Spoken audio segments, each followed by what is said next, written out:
Alright, looks like we're live and ready for another day of Advent of Code. Today's day 12, which means that it's the 11th in my time zone, and will be the 12th very soon in Eastern Time, which is where the puzzle is hosted. I have a fairly good thought that today won't be int code, maybe. Oh yeah, and if you're on YouTube, skip ahead to 10 for the start. If you don't want the intro. Oh, we got a little satellite thing on the old Advent ASCII art. So that should be interesting. Let's see. Did I do anything offline? I don't think so. Nope. Let's see. Last time we implemented day 11, which was another int code puzzle, which means I implemented int code yet again in a new language.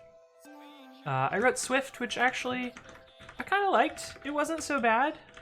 Not that it was bad. There was I guess I realized one thing about Swift is that you kind of need an IDE to write it. Writing it in a terminal editor was kind of a pain, mostly because it's incredibly verbose.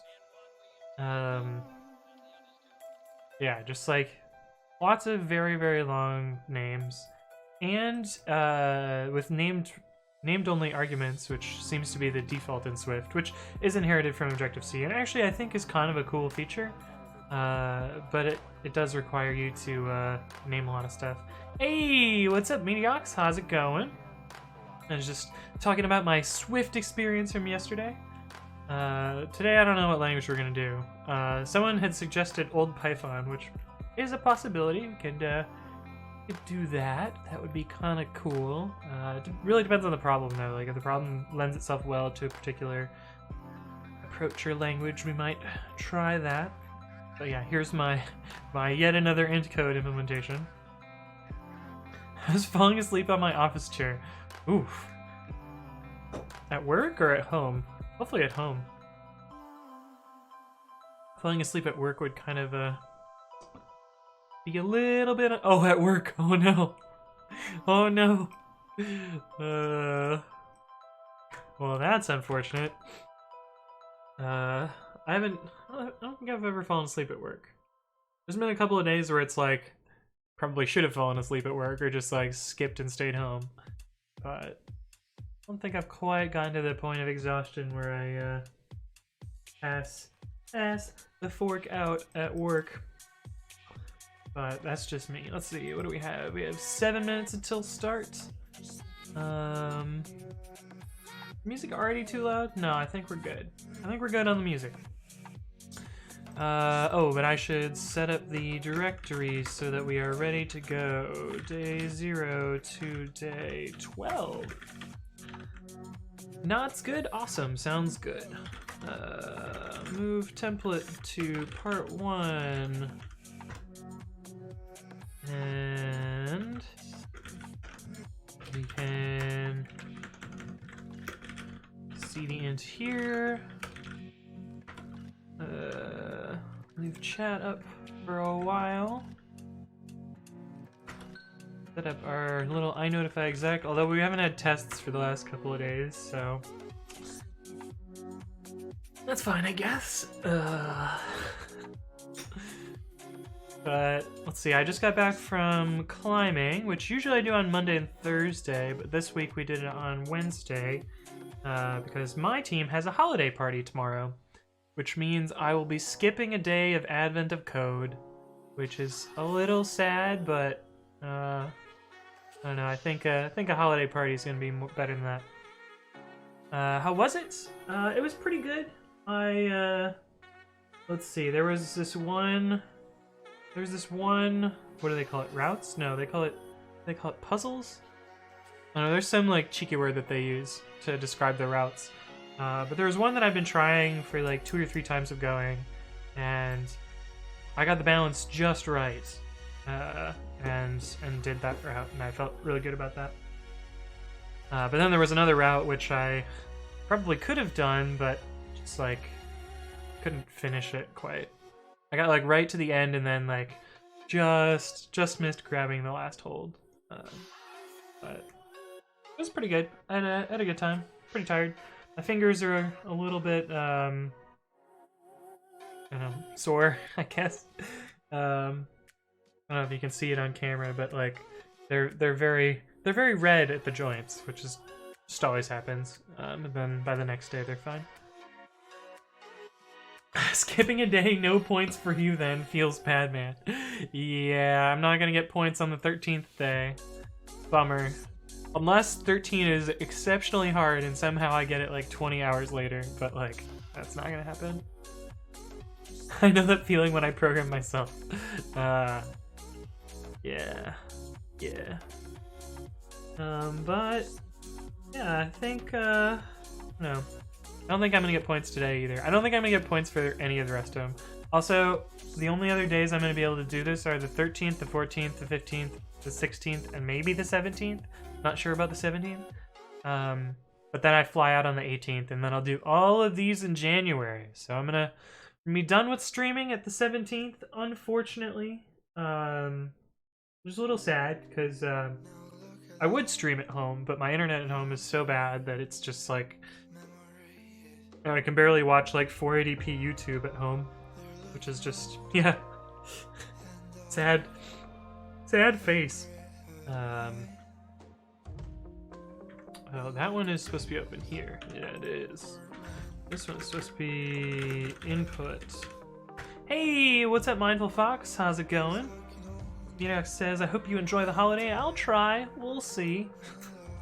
It's probably going to be a lot of me just like, being alone and working on my programming projects. Usually I take the holidays to like build a bunch of features into pre-commit. Which I'm kind of looking forward to. It's been a while since I've like done kind of a sprint on pre-commit. Been a lot of like little things here and there, but not like a bunch of new features. But that should be good. I don't know like quite what I want to build, but I have a couple of like medium to large ideas. Programming during break.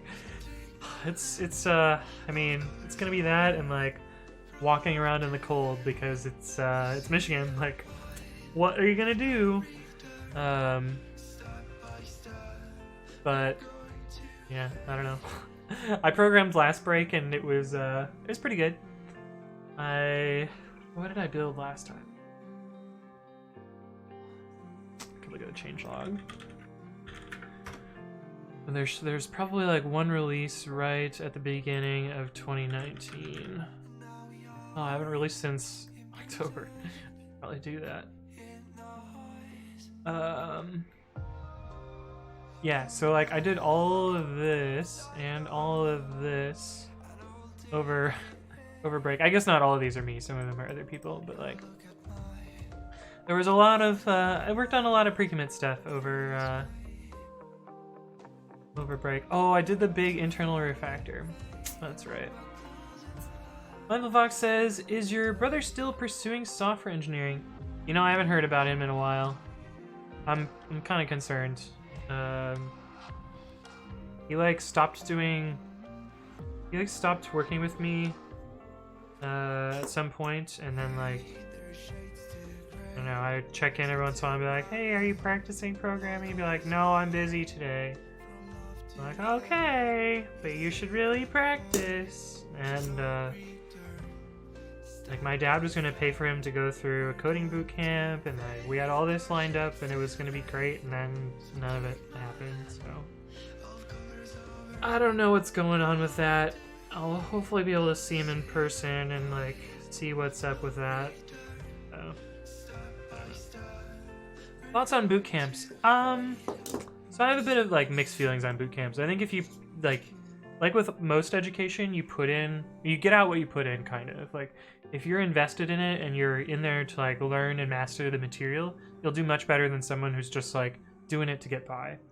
And I think boot camps give a lot of exposure to a lot of important practical knowledge, more so than like a classical schooling does. But I also think they miss out on a lot of the things that like theoretical education would do. But it's a bit of a mixed bag. I think boot camps are great though. I think they're a good way to bootstrap people and get them productive in the industry. But let's do this. Day 12. Please not int code. What the fuck? That's the is that it? That's it. That's the input. Okay. It seems really short. Let's make this a little bit bigger. Position of each moon in your puzzle input. You need to simulate their motion. Oh my god. Each moon has a 3-dimensional position and a 3-dimensional velocity. The position of each moon is given on your scan.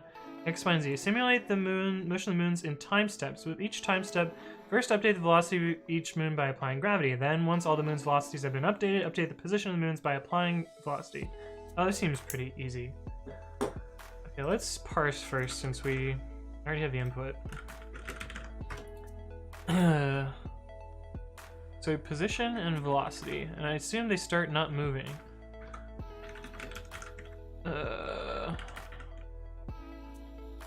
From typing import named tuple. I'm probably gonna regret named tuple, but we'll see. X int y int. Actually, let's just do vector. And then a moon is a name tuple which has a position vector and a velocity vector. Something like that. And moons equals moon.parse line for line and s.split lines.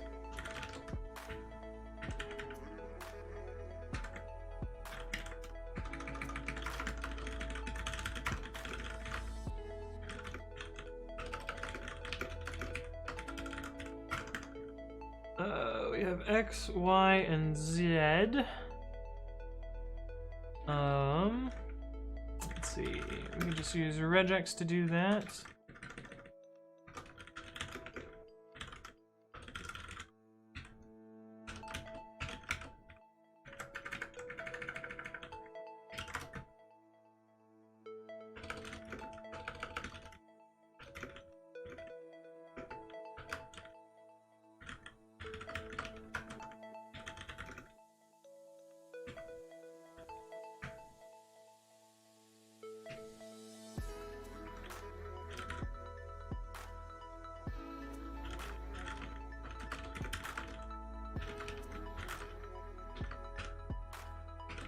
Okay, we got position and velocity is just a 0, 0, 0 vector. Presumably it starts 0. We'll find out as we read more of the puzzle. Control F encode result 0. Whew. Hey, what's up, CodeMonkey.js? To apply gravity, consider each pair of moons on each axis, X, Y, and Z. The velocity of each moon changes by exactly +1 or -1 to pull the moons together. For example, if whatever has a position of 3 and whatever has a position of 5, then Ganymede's X velocity changes by +1 because that's okay. However, if the positions on a given axis are the same, the velocity on the axis does not change for the pair of moons.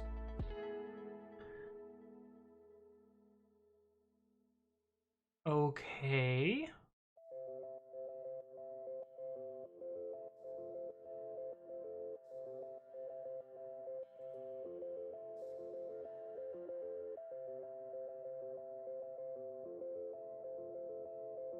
Other stuff here. What is the total energy in the system after simulating the moons given your scan for 1,000 steps? Okay.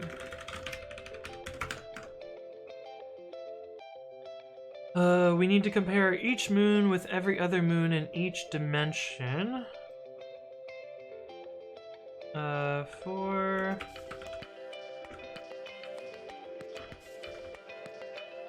Actually, we can just do for moon in moons.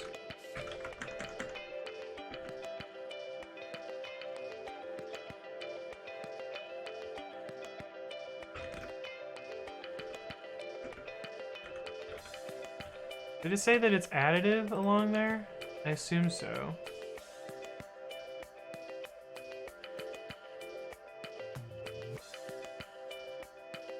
Changes by. Cool.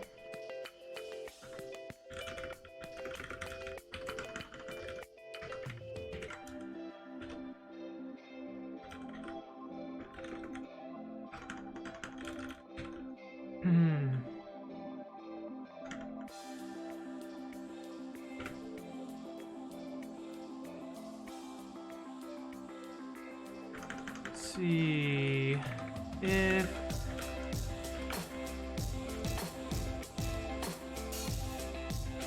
is this too loud now? What the fuck, music? Why you do this to me?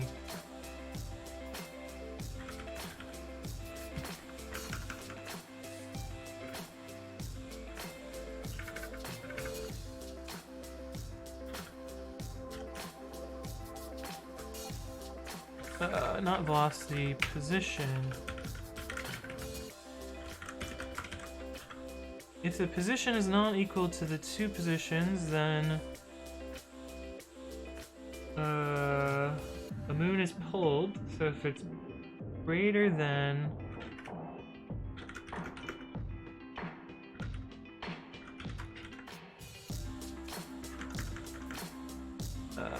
actually we should just let's see if it's greater than Vx plus equals 1, or else Vx minus equals 1. And then we gotta do the same thing for x, y, and z. And then here, x with z. Code's gross, who cares?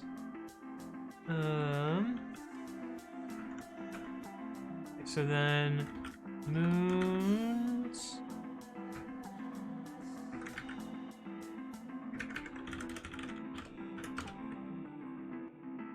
I equals moon dot replace velocity equals vector vx vy vz. Okay, so that's the velocity update, and then we need to do the position update.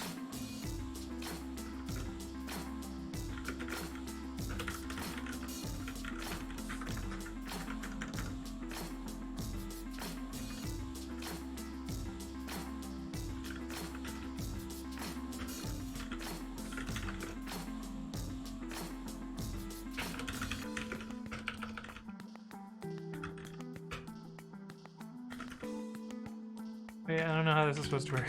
We're just gonna do def add. I'm not gonna get clever with operands.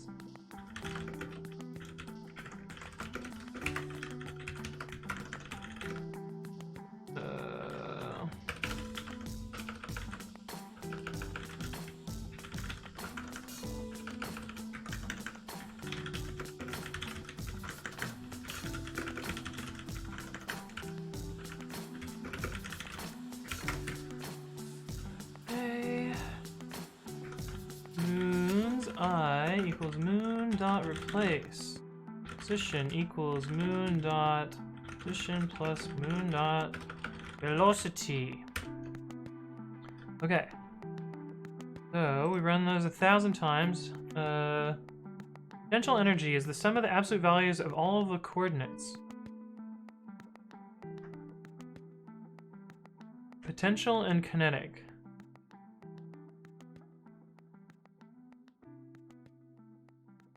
Okay, so that's the sum of literally all of the values. Absoluted. Okay.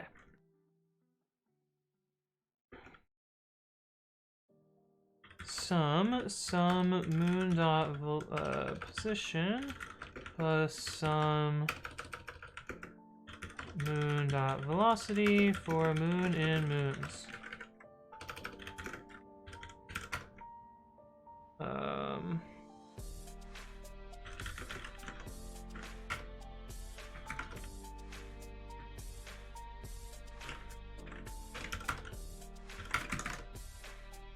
Tuple has no attribute x.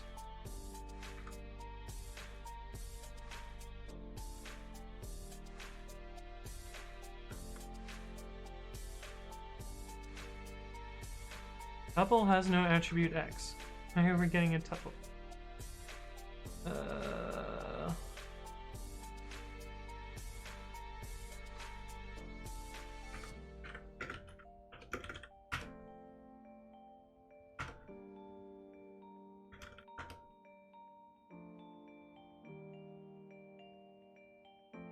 What the fuck? How did this end up here? Oh, because I used plus. Duh.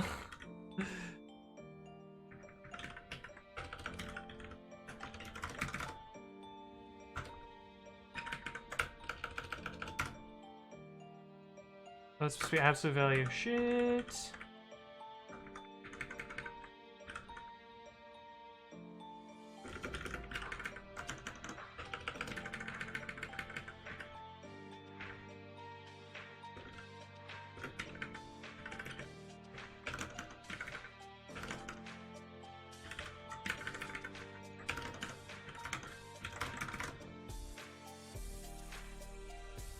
That's oddly the same number. That seems wrong. So we're gonna submit it anyway. Okay.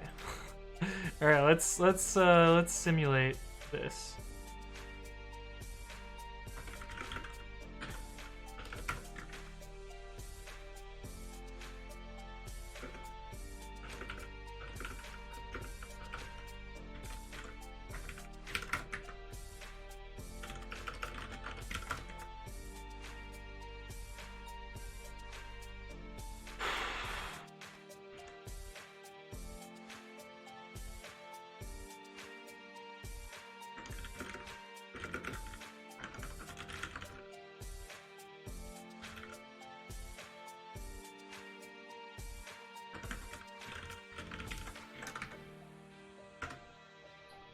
Okay, so we start with this. That looks all good. What do we get after the next one? 2, -1, 1. Then... weird place for that arrow to be. 3, -1, -1. Okay, that looks good. 3, -7, -4. 1, 3, 3. Also looks good. 1, -7, 5. -3, 1, -3. Cool. 2, 2, 0. 1, -3, 1. Or -1, -3, -1. Look at the third step. 5, -3, -1. Oh. We are not at that. Huh.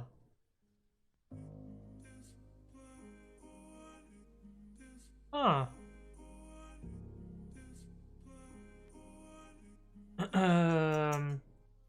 What are we up to? What are we up to? What are we up to? I said hi to CodeMonkey.js. Control F encode 0 results. Nice. Mediac says I'm already lost.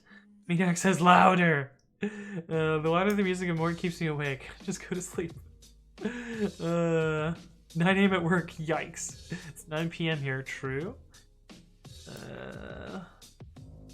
What's the programming language for today? I'm not sure. Might be old Python, or will be PowerPoint, maybe Excel. Nah. Okay, so this transition was wrong. So let's compute what it should have been. X is 2, so we should have done +1, -1. But we didn't.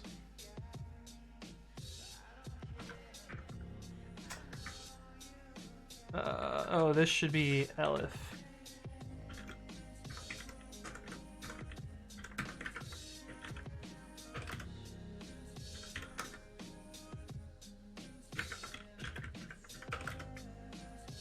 We're not getting points today, boys.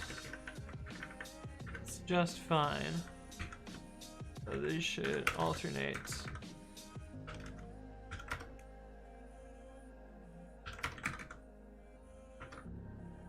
One, 2. Okay. -1, 2, 4, 3, 2, 3, 1, 2, 5, 1, 1, 3, -3. Okay, I'm happy enough with that to try it.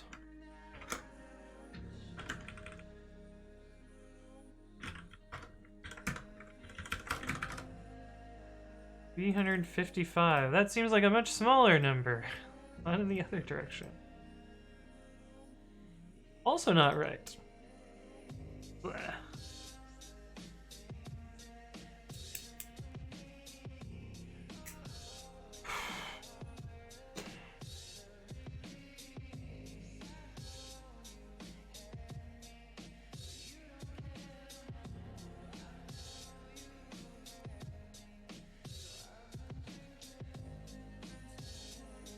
Let's try simulating that input for 100 steps and see where we go wrong.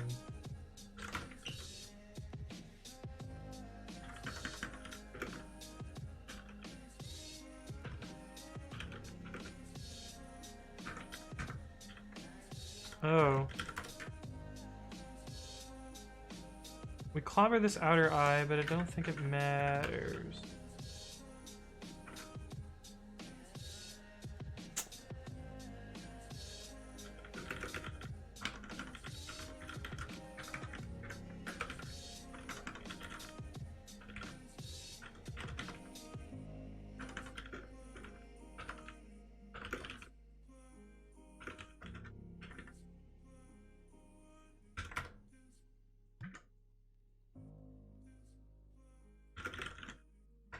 Oh, I don't know why I'm doing this when I could just use an input file. Ugh.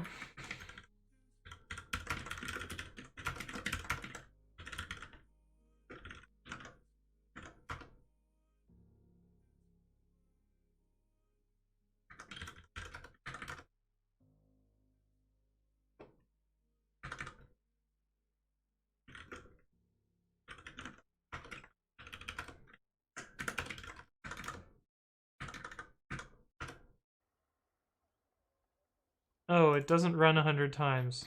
Is that the problem? It's 69.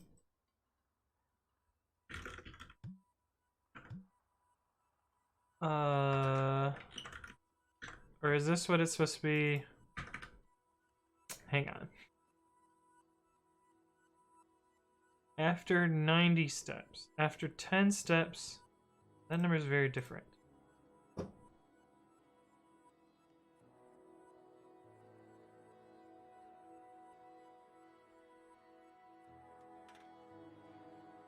Wait a second.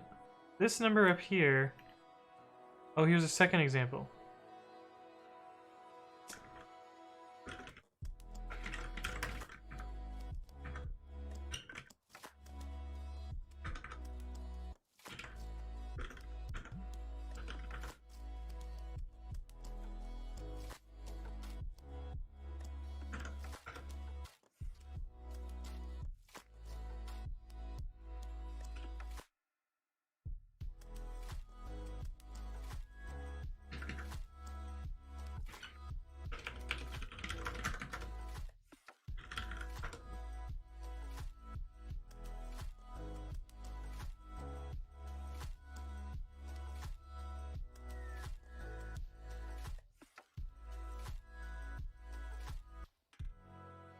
Those look right. The energy is way off though.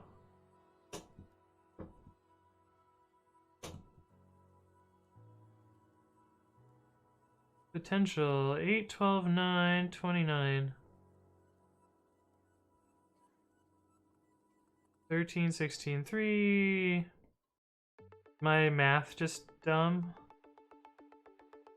Did I do velocity plus velocity? Oh, if it's gonna be something stupid like that, then that looks right. Hey, Quality Coder has raided me with a party of 4. Welcome, Quality Coder. Quality raid. Nice. Nice. Solid.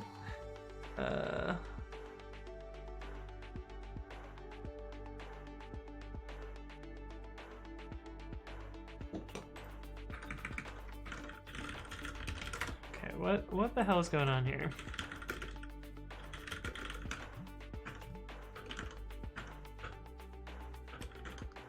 Is it multiply? Is oh fucking A, it's multiply. Son of a bitch. Oh. God damn. It's multiply. Did I change it to 1,000? I did not. Oh, I did. Oh, yeah. Let's multiply. Thank you, Ethelbert. Okay, we got it.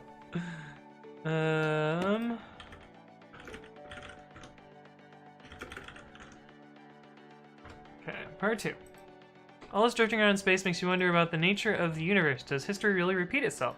You're curious whether the moons will ever return to a previous state. Determine the number of steps that must occur before all the moon's positions and velocities exactly match a previous point in time.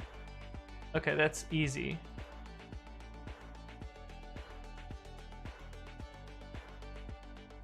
It eventually returns to the... Oh, does it have to get to the exact initial state?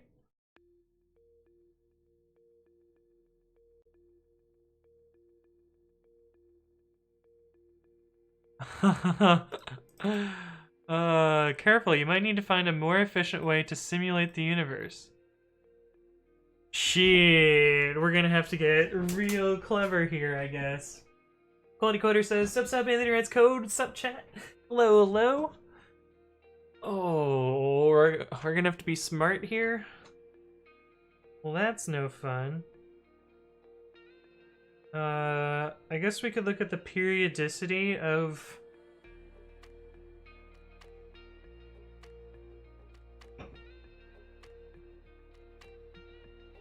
Yeah, like, presumably it's just the lining up of all of the patterns, and then multiply all those together, assuming it is periodic.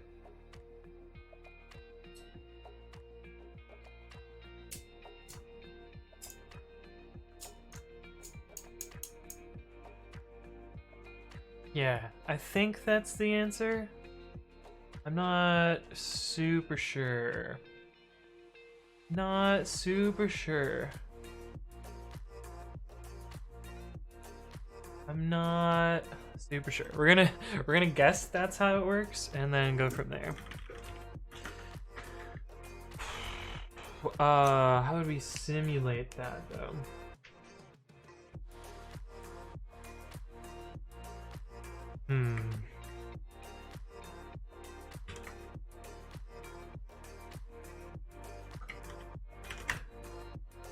Hey, what's up, RKJ? Welcome to chat. How's your day going?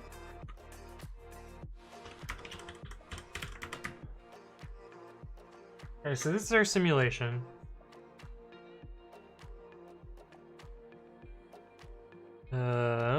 Let's see.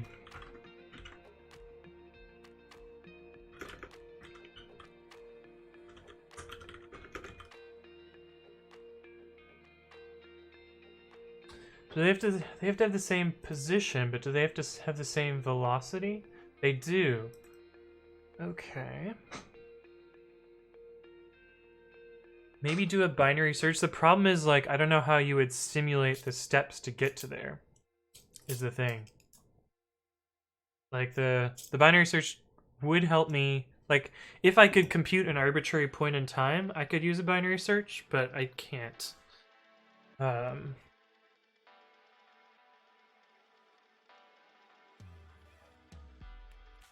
But I think it's really just like figuring out when this and this match for each of these and then multiplying them all together. That's my guess. Has to reach... Oh.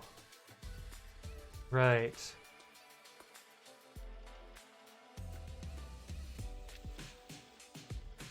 Will ever return to a previous state. Number of steps that must occur before all of the moons, positions, and velocity exactly match a previous point in time.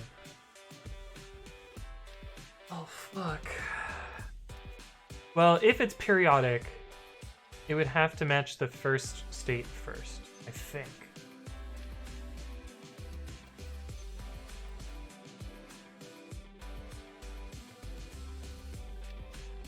Before it repeats a previous state.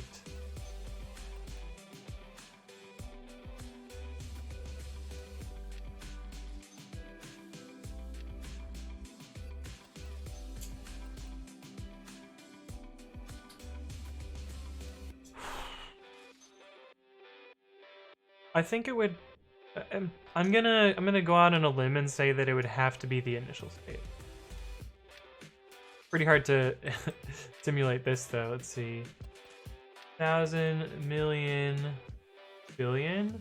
We could probably run this one and see what it is. Not if the rotation somehow represented a figure 6 before then becoming periodic. Yeah, that's true.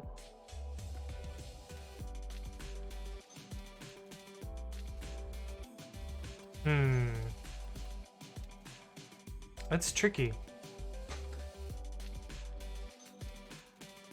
I kind of want to simulate this one and see like what it looks like at this end state. My assumption and assertion is that it will have to return to the previous state. I don't know if my code is fast enough though. Oops, I didn't mean to do that.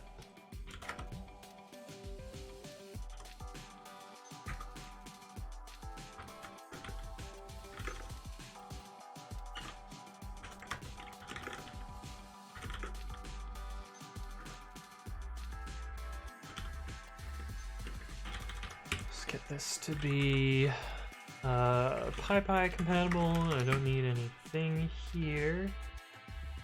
And then we don't need to print here.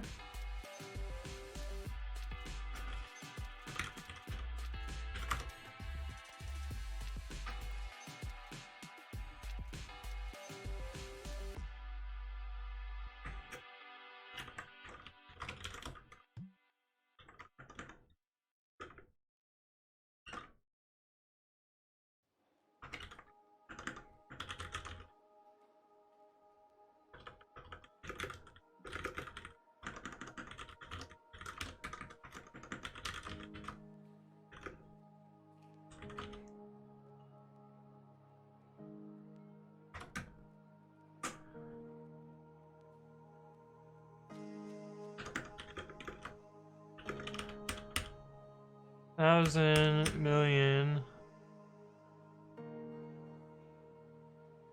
We'll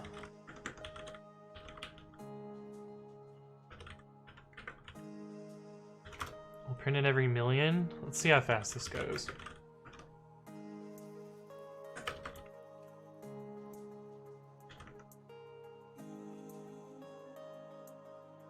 It's syntax errors. So this line here.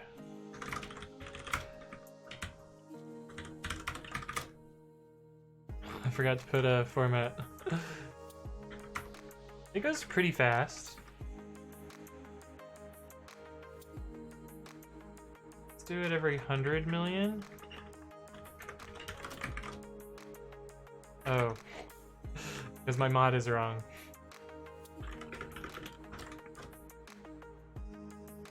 Okay, that's kind of slow. That's very slow. Are we even going to get to 100 million? Probably not.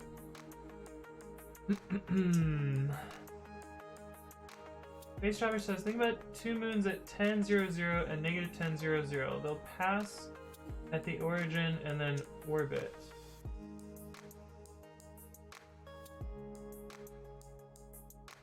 Yes, they will. I mean, they'll go in and then out, and then in and then out. But Moon 0 will only be equivalent to itself when it goes back to the original position. So I think if it had to be periodic, it would have to go all the way back to the origin. Okay, we're very much not going to be able to simulate this at all, so give up on that idea. I'm just going to assume that they have to go back to the origin. But we'll keep this example because I think it's going to be useful.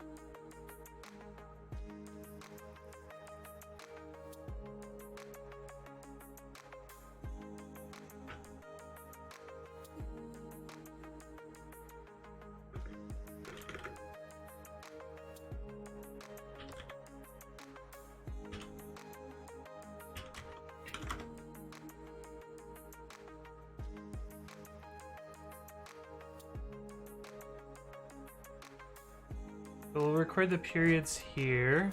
Will be dict int stir dict stir int. And that line is too long.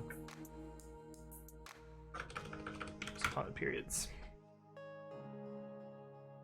I'm gonna try this idea. I don't know if it's going to work, but we'll see.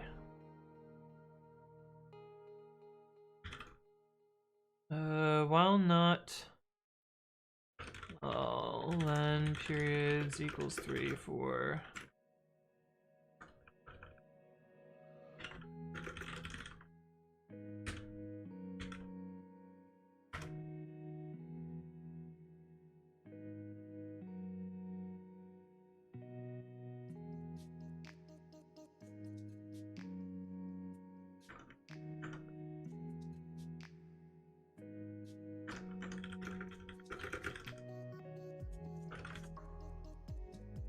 Isn't there a program that computes a pattern for you given a number of points? Is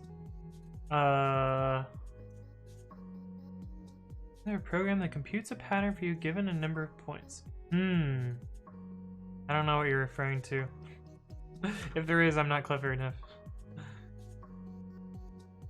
For...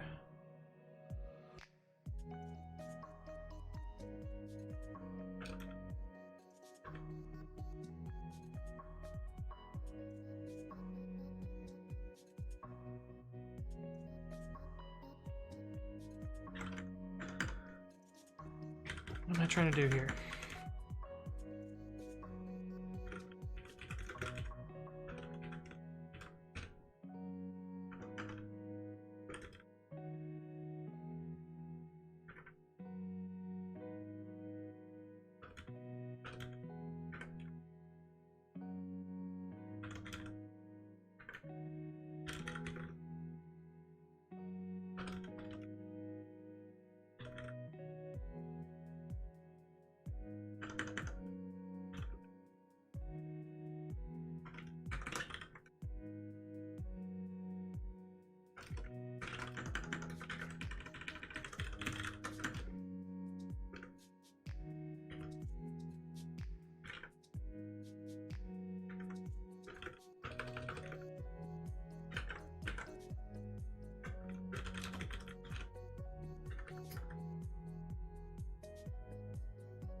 Bloody Coder says, do you get all the points at once, or do you read them one at a time from a stream? I just get them all at once. I mean, I do read them one line at a time, but this is how I read my points in.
Let's see what we get for this.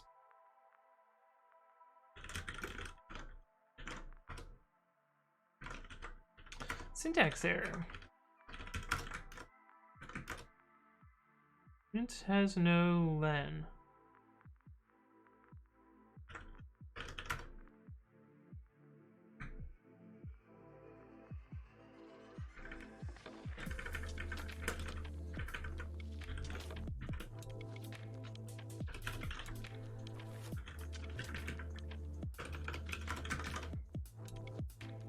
Int is not iterable.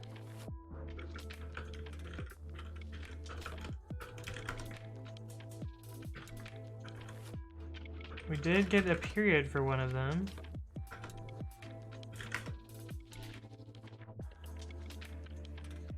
This is when all of those return back to its original position. Okay. Or...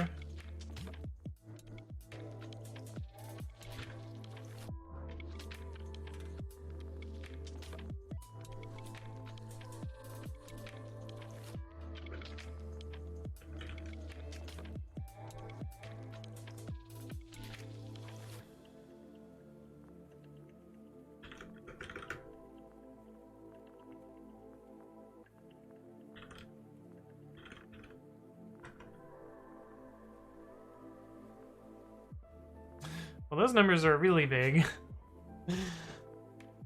So those are too big. Clock is taking those points online. Are you saying people are not done?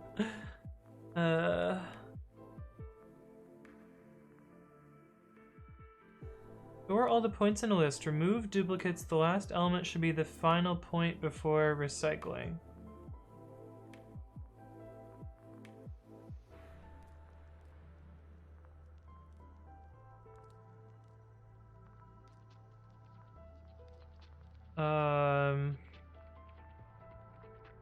Oh, I guess I really just want to look at the period for all of the points, right? And then multiply those together instead of the individual positions. Because that was my original idea. It was like, look at the period of each coordinate and velocity coordinate.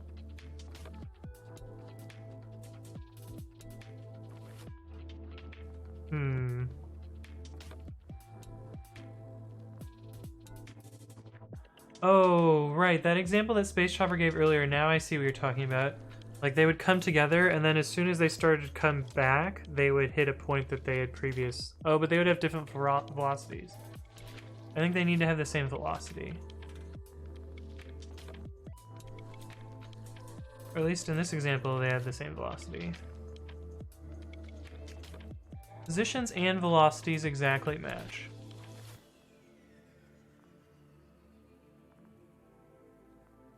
This number is way too big, though.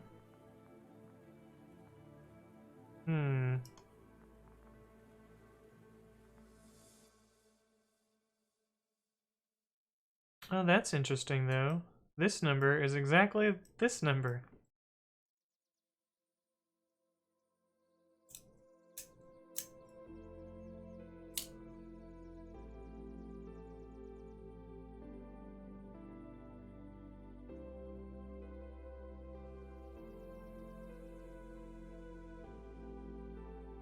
Does that tell me anything?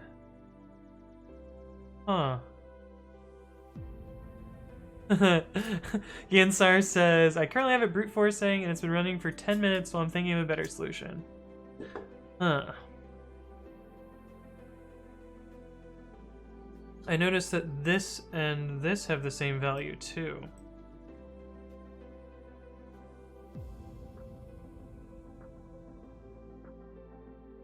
So I wonder... That's for T3. I wonder... Should have pretty printed this.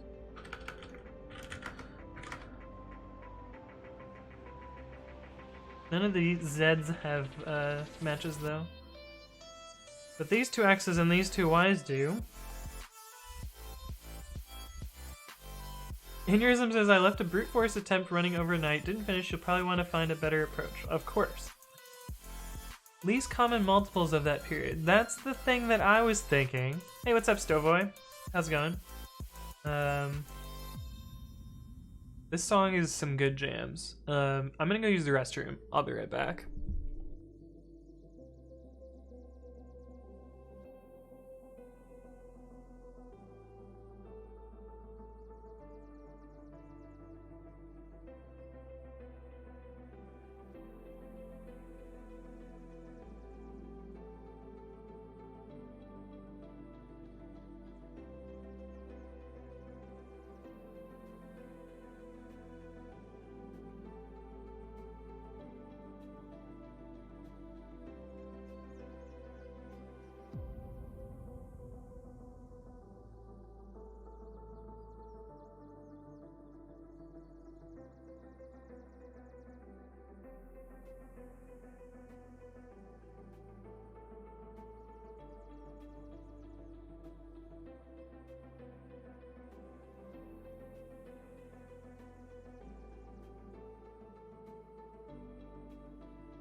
Thank you, guys.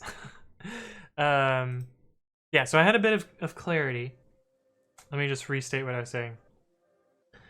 Can you try feeding this numbers? What is this? Pattern solver. Nah, we're not gonna do that. That's cheating. I think we compute the periodicity of each individual one, and then least common multiple all of those. I think that's our answer. I think there's a LCM in math.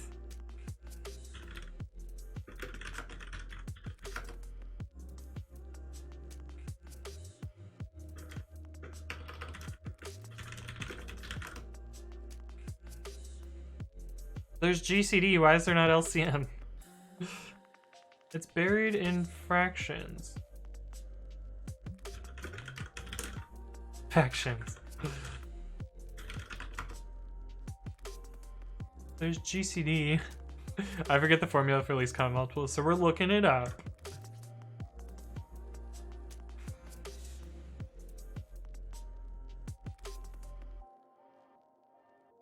Right. Whoa, this is like a super slow method.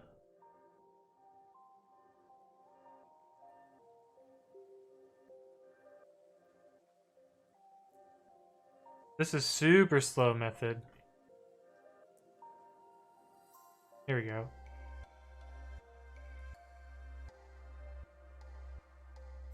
LCM of x and y is x times y?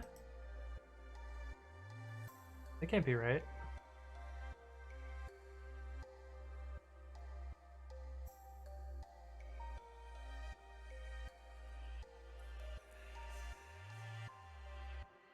The fact that the product of two numbers is equal to the product of the least common multiple and the greatest common divisor.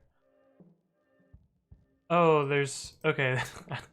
I got tricked by the comment here. Okay. So let's see. Bad syntax highlighting, yeah. How does the least common multiple work with 3 numbers? I guess we can just try it and find out. 228 and 60. 228 times 60 divided by... we want integer divide. Least common multiple is that.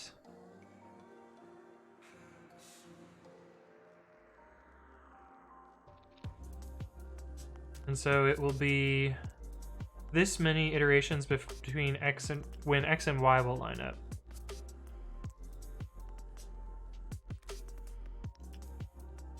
Right?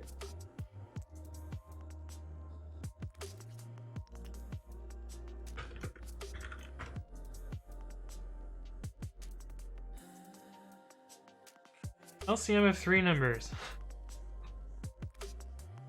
I don't want to watch a YouTube video, I want just the math. Here we go.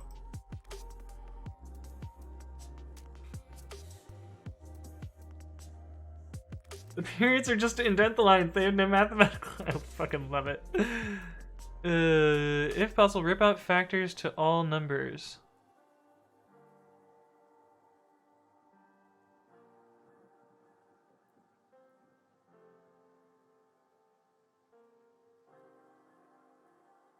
Well, this is complicated and not math.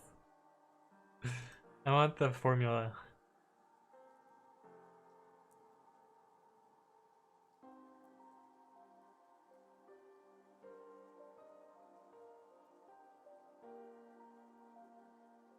First common multiple of 6 and 10 and 15 is 50 and 15 is 30.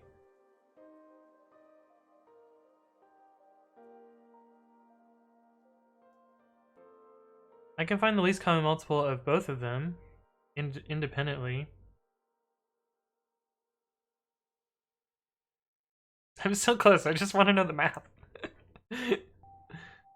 Dedupe first. Oh yeah, that's true. So we can grab all the values out, and then we need just least common multiple of all of them. Okay.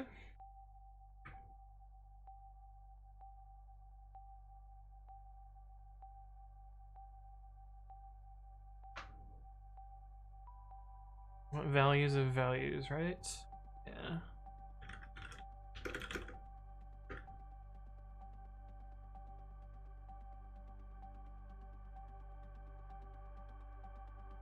Oh, I'm gonna import iter tools like a pleb. I hate iter tools.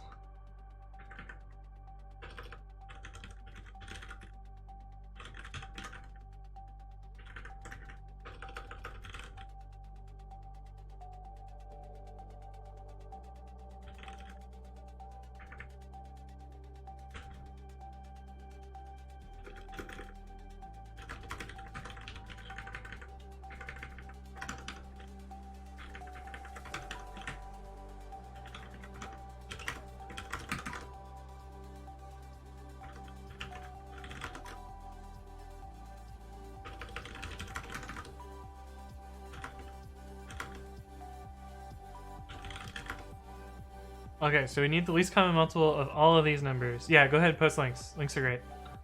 I'd probably Wolfram Alpha at this point. Okay, that's true. I'll write the code later.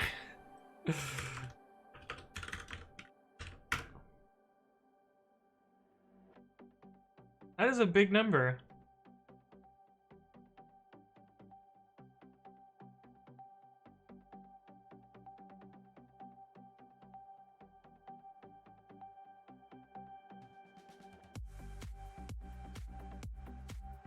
Well, that seems really not right then.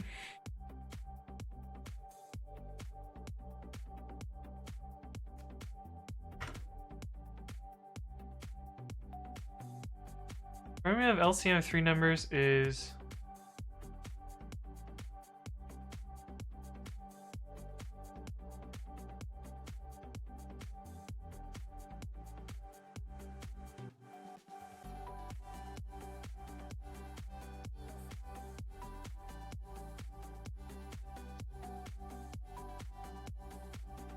what?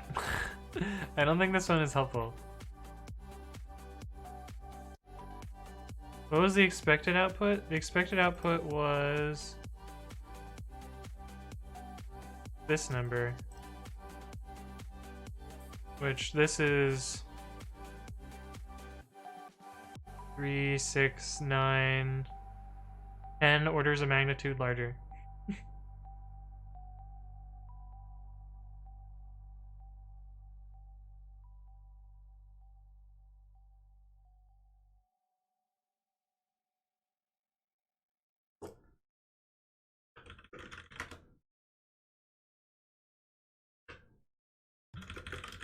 Hey, what's up, Chris Ferns? How's it going?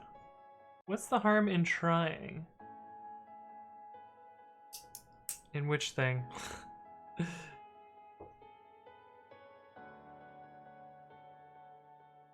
what the LCM of this is.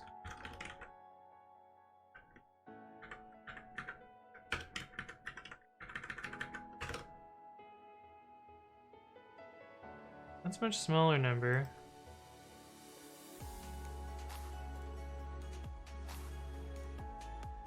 If my assumption is right,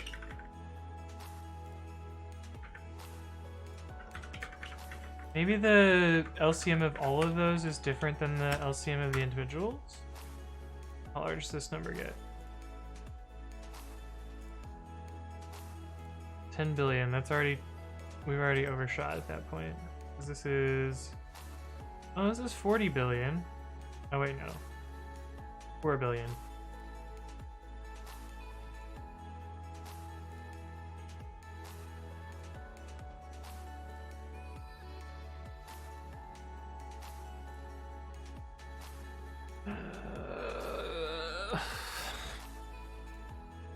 Damn, I have no idea. I thought I was onto something there, but I don't know that that's right. Alright, it seems like it's not right.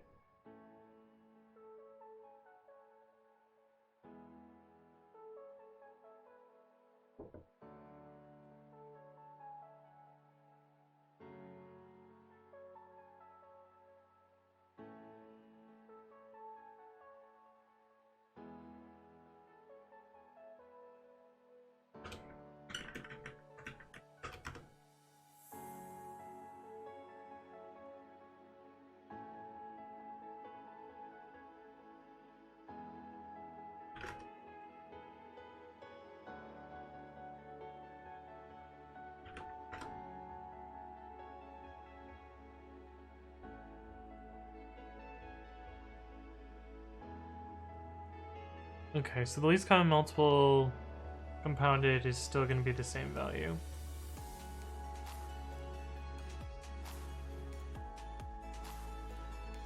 I guess it's possible that there's shorter periods of something else. Maybe my assumption about the original one is just wrong.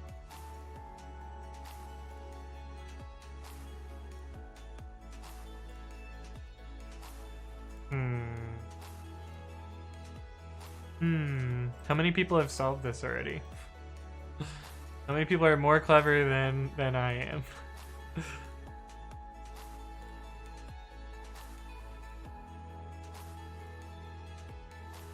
Well, 100 people have solved it already. Okay. Stovoi just got it? Damn. Nice. Good job.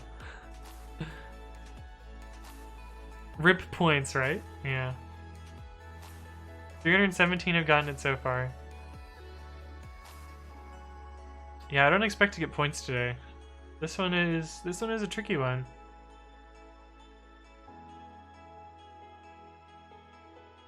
Find a more efficient way to simulate the universe.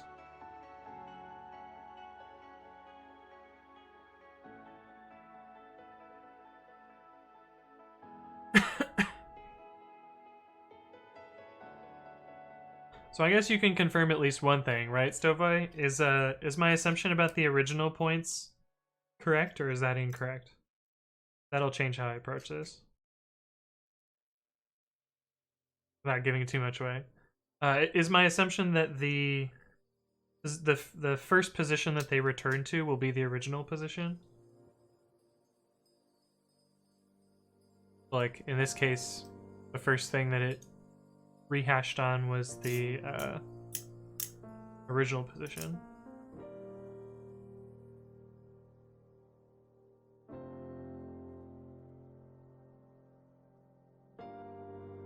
I don't know that that's always the case. I see.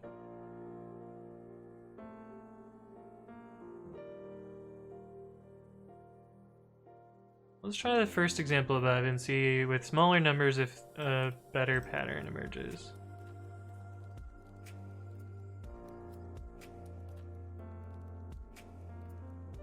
Was that t.text? Yeah.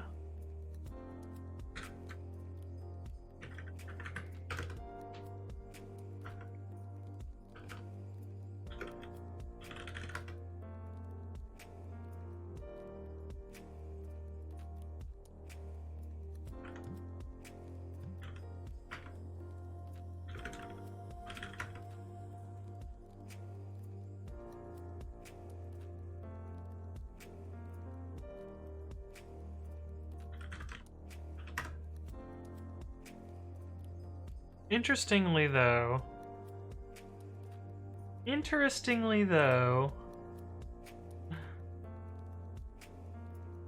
wait, 2772? Huh.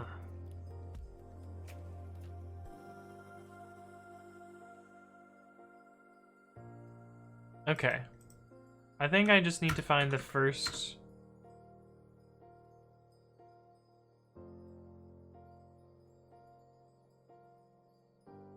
Nobody says that should always be the case. I think I'm right. My bot is... my bot is also suspicious. As is Mediox. But I think I'm on... Like, I think the LCM stuff is... Or this is, like, really fucking dumb luck and super trolly. But I think LCM is somehow related to this. I think what I need to do is find the smallest period. Oh, but then...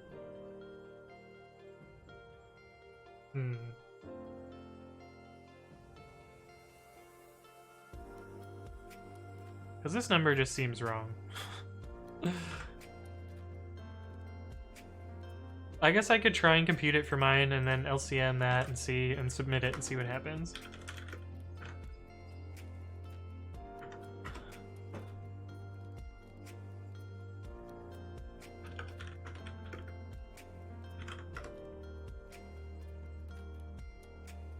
Even though I don't think that's quite right because it doesn't work for one of the examples, but it did work for one of the examples. This number is huge. There's no way this is right.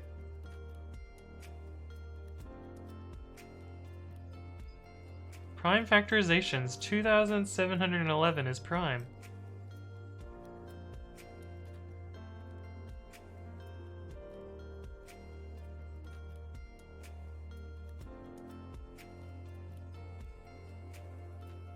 Yeah, that's a really big number.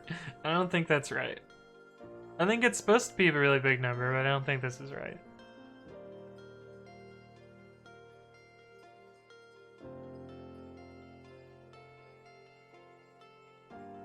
Too big, yeah. I'm not punching this one in. There's no fucking way. But there are a lot of primes in here. And large primes.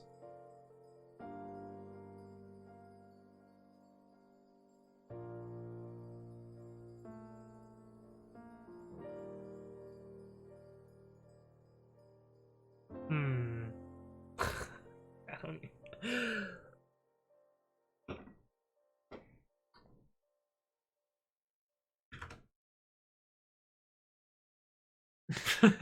Of course, right. GCD of that's gonna be 1. Let's see.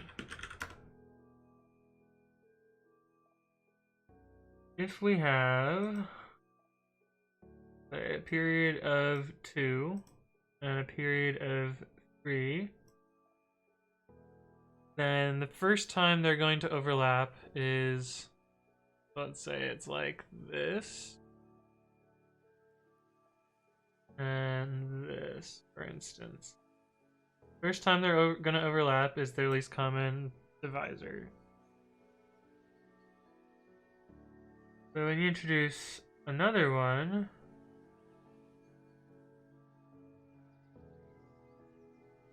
let's say, well,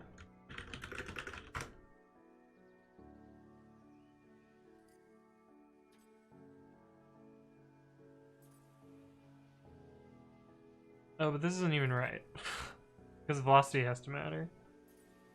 Space Trapper says, can you go back to how you compute the period? Maybe there's a bug there. I mean, it works for one of the inputs.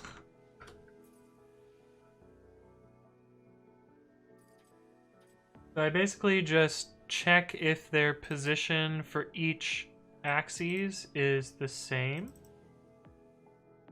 as the original one.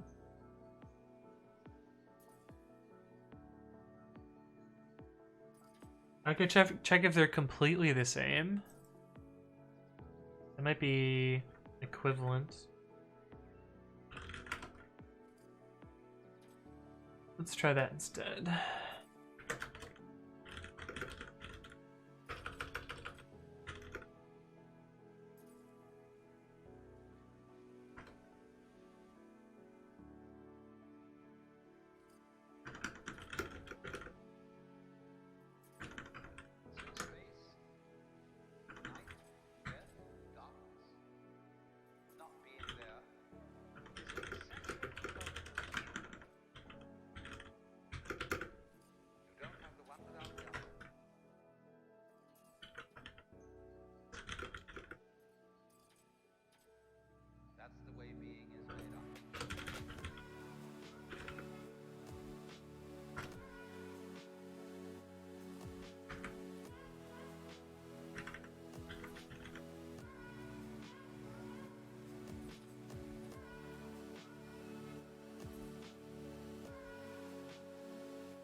It's certainly taking longer.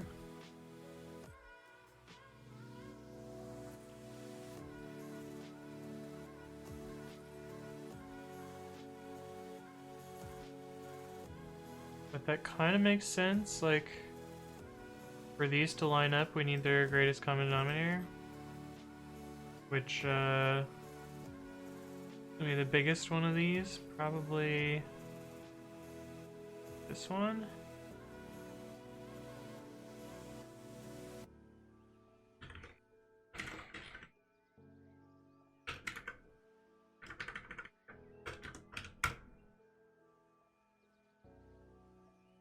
Not GCD.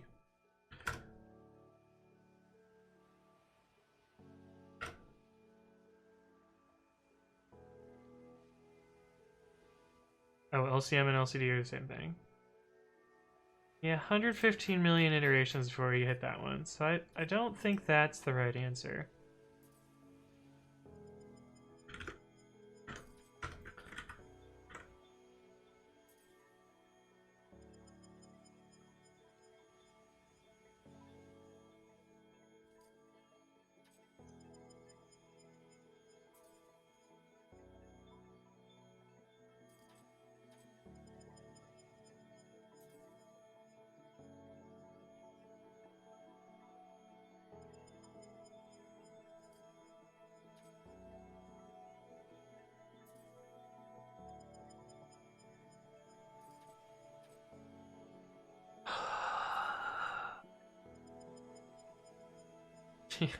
I suspect this is just gonna run forever. Or at least for a very, very, very long time.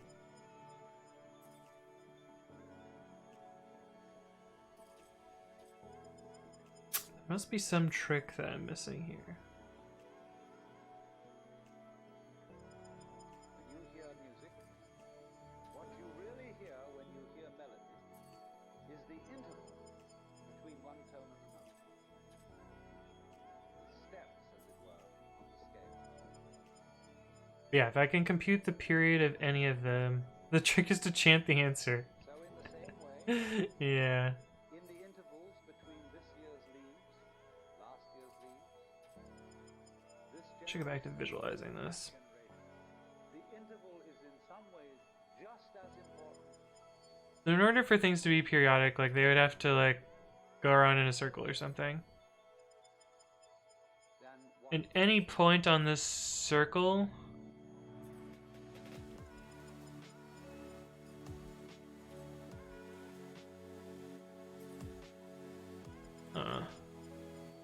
I'm thinking it might not be the first position somehow.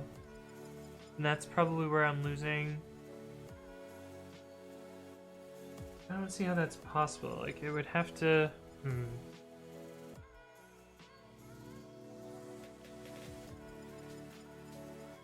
Base Jobber says, maybe compute how long it takes all the x's to get back to the same, then the same for y and z.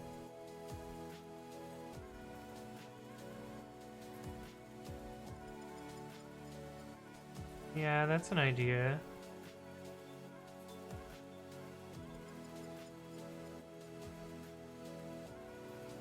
Okay, can try that, see what that does. So space, night, death, darkness, not being there, is an essential component of It's definitely an idea, I hope it's a good one.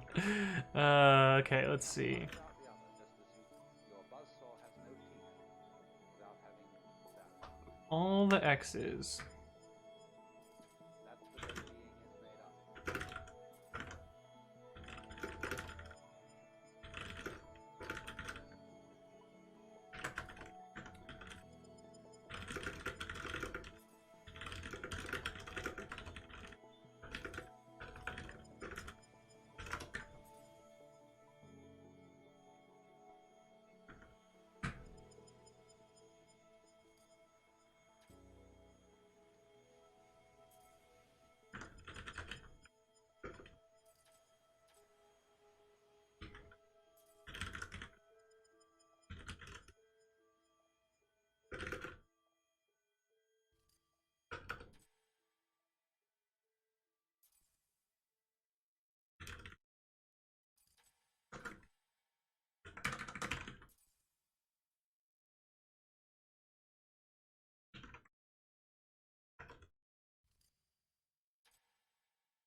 Okay, we can try this.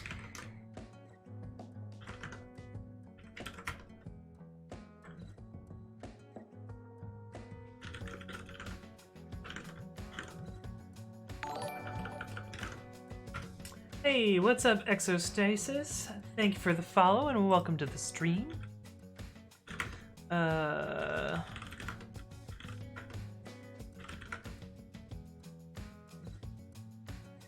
Okay, that math's clearly wrong.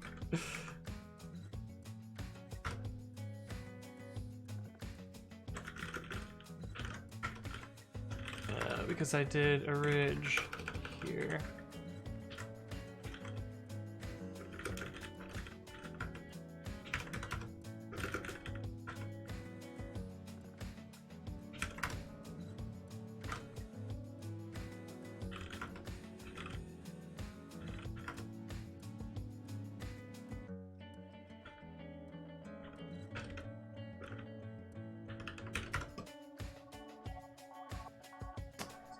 That's the right answer still for that. Good for here. That was faster.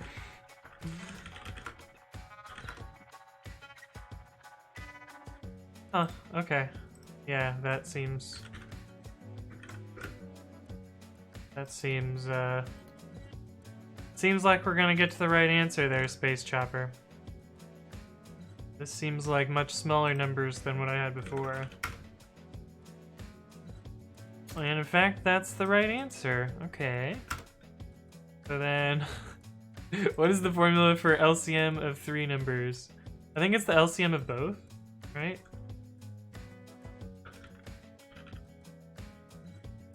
Five, 8, 9, 8. Or 702. If this is true, then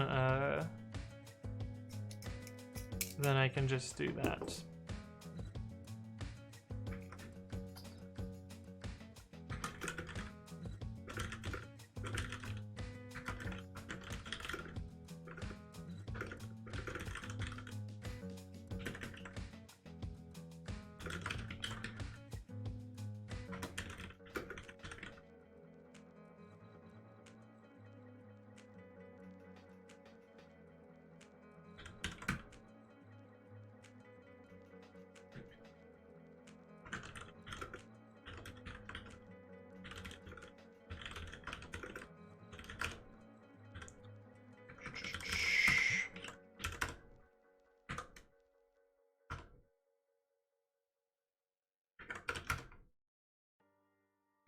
There's no T1.text.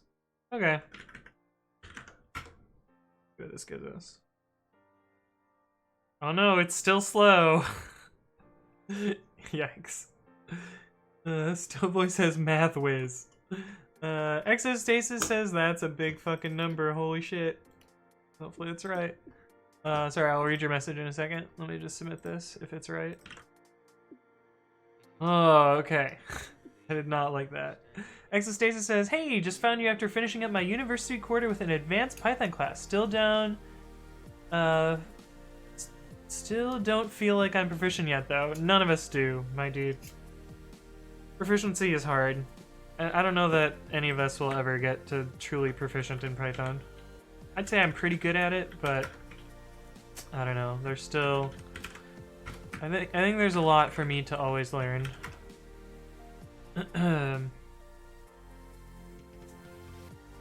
The trick was that the axes are independent. Pretty neat. Oh! Oh! Oh! That makes so much more fucking sense now. Damn. I was treating them as dependent. Space Chopper is a legend. Yeah, that helped a ton. I probably would have eventually got it, but that hint's made it way easier. Programming the hint was also not that hard. Aneurysm says, stumped me for longer than I care to admit. I would not have passed this interview.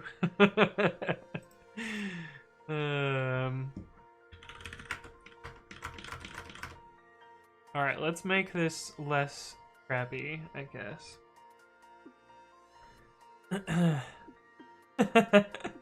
C Complex says it's 7 a.m. Your streaming schedule is EU unfriendly. Yeah, blame advent of code, my dude. I'll have a more friendly. Let's see, when will I have a more friendly schedule? Let's see. I mean, my Saturday streams are usually pretty friendly, I think.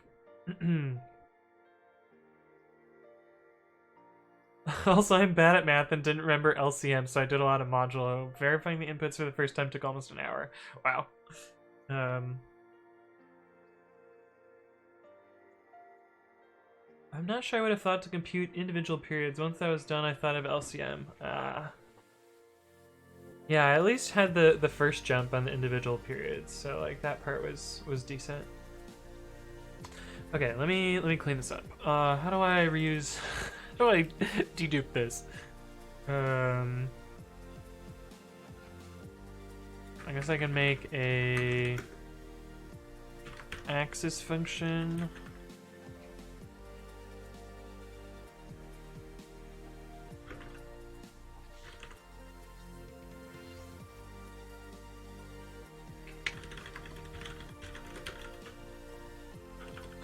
Tuple.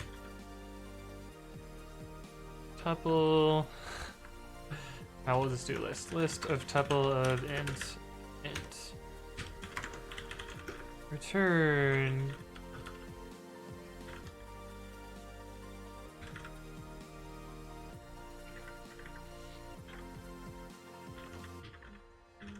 Who's buzzing my phone? Oh, it's Discord. It is Discord.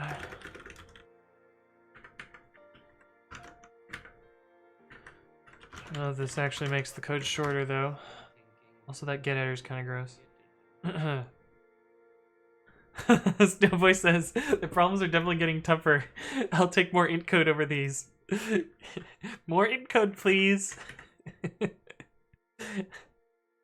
We should make one of the, may I have some loops, brother meme, but for int code.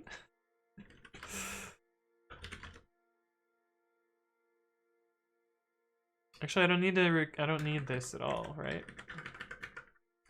Moons X.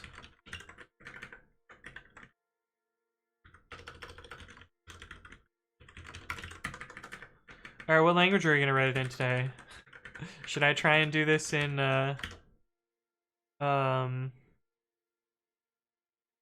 very, very old Python? SQL. Let's see, would this be easy in SQL? I could parse the inputs. I could run the loop pretty easily. Although, how many iterations did we have to get to? Probably a pretty large one for this. Running the iterations gets slow due to the way... Well, maybe it wouldn't be as slow. Because it'd probably only be one table update. It's scientific computing, so Fortran. Actually, let me get this working first. Optional.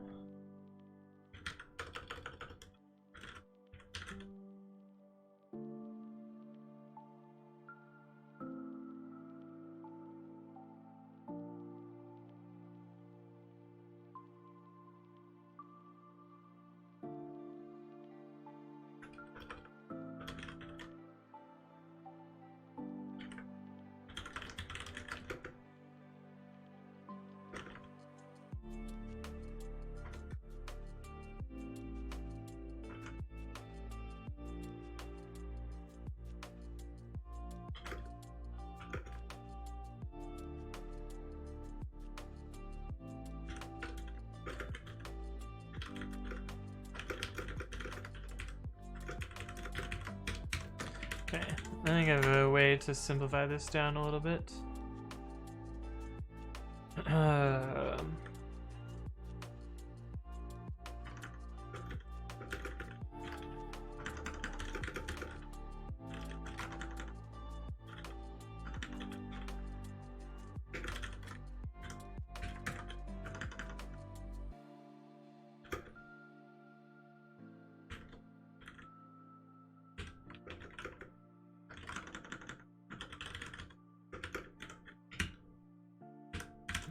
That one's a little simpler.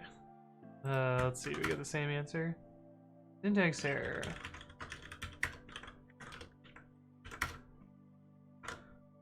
List is not defined.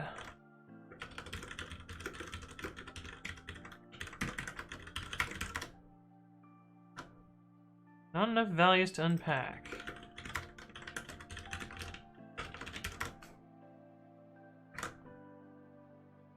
So it takes a while to run.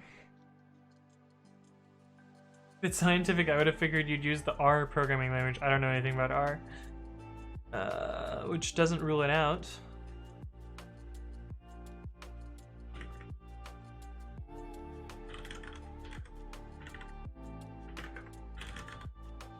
Should have run the linter. I didn't run the linter. Period Z.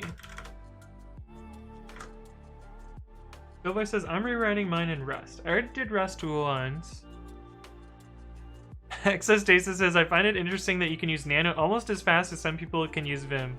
I think I use it faster, to be honest. 376-203-9515-69712, yeah. Device Railway 845 says, did you finish day 10? Yes, I finished all of the days so far. What was day 10? I'll try and not spoil it if you haven't done it yet. I'm just trying to remember what it was. Oh, day 10 was the vector one, which I redid in PowerShell because I am a masochist.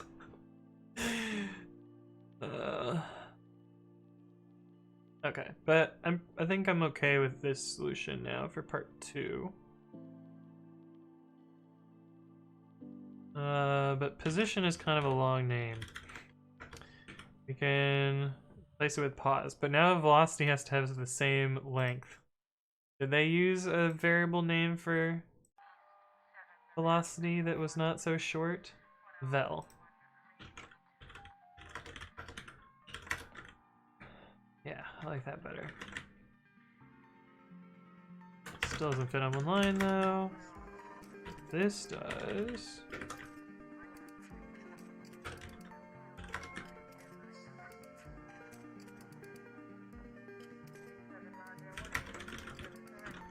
Okay, let's clean up my part 1. Since, oh yeah, we still need that.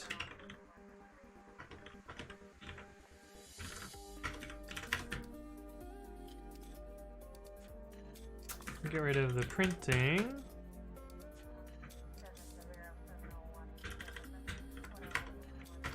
We don't need Q. And we didn't write any tests.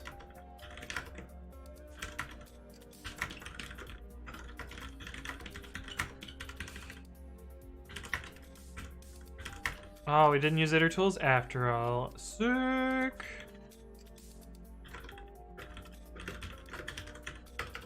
I don't like iter tools if it isn't obvious.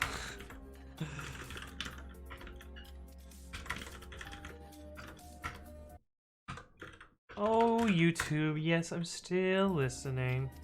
Stillboy says Anthony is a completionist. Yeah. Was this the number I got the first time, or did I break it while refactoring?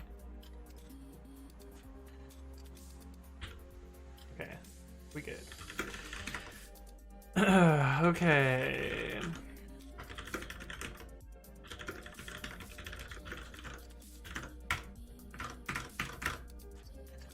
What is our fastest one here? 423? Yeah, this one.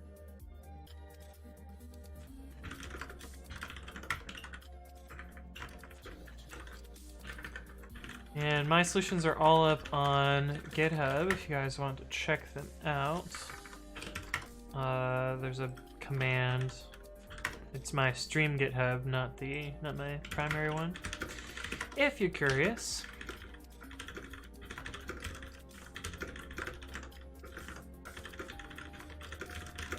Day 12, part 1. My pie was happy too. My part 2 is really slow though, so it's probably just based on the way that I'm computing it.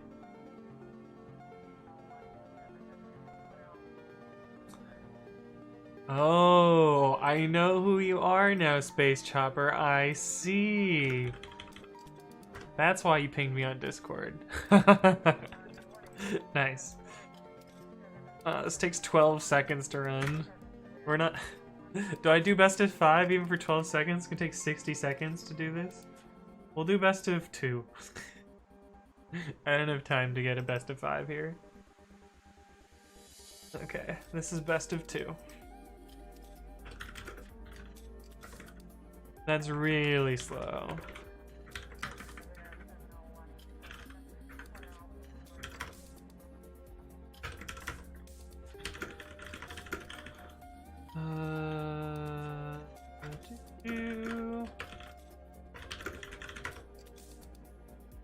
Or should I do something not so esoteric and do like Go or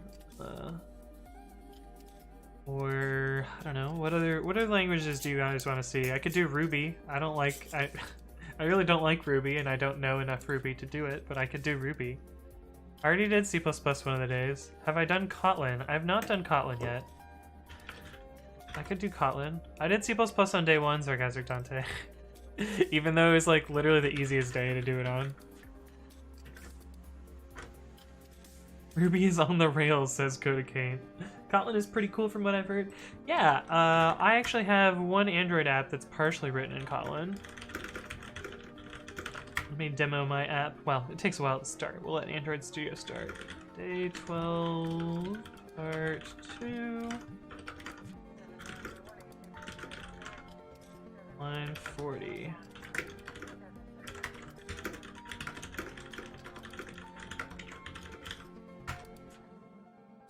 Start? Yeah. So I do have a Kotlin app. Here's some of my terrible Kotlin. It's mostly a straight port from when I wrote this in 2012. What are you doing? Oh.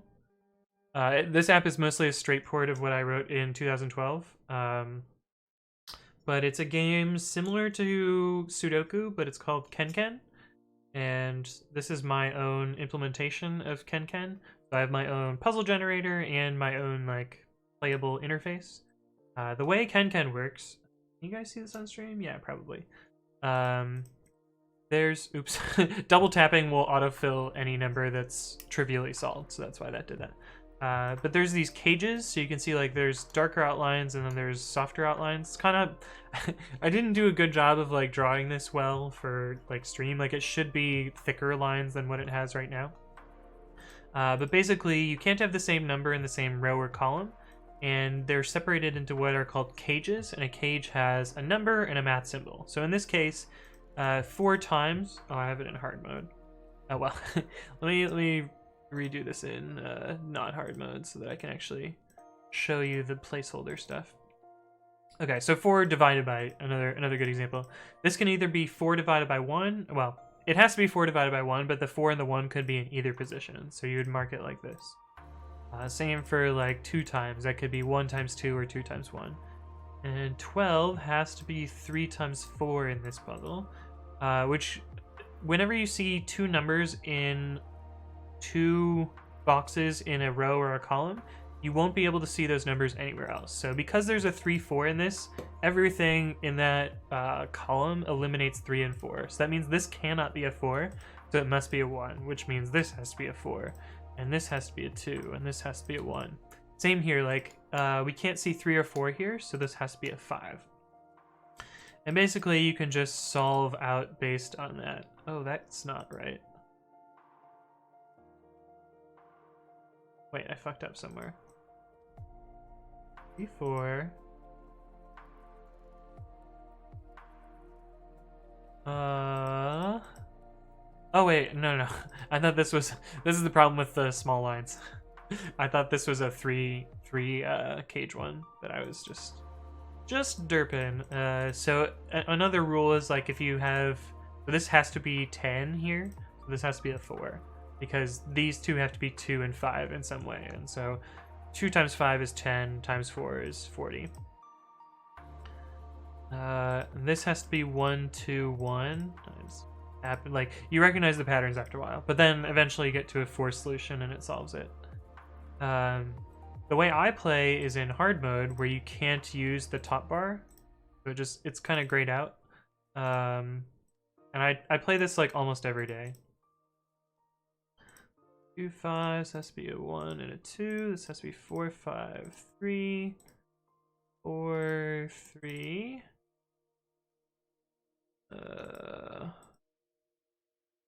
3 and 4, and yeah, so you solve it like that. But yeah, the game is called Ken Ken. But I wrote this in 2012, originally targeting Android. I want to say it was framework 6, so like really fucking old app that's just been.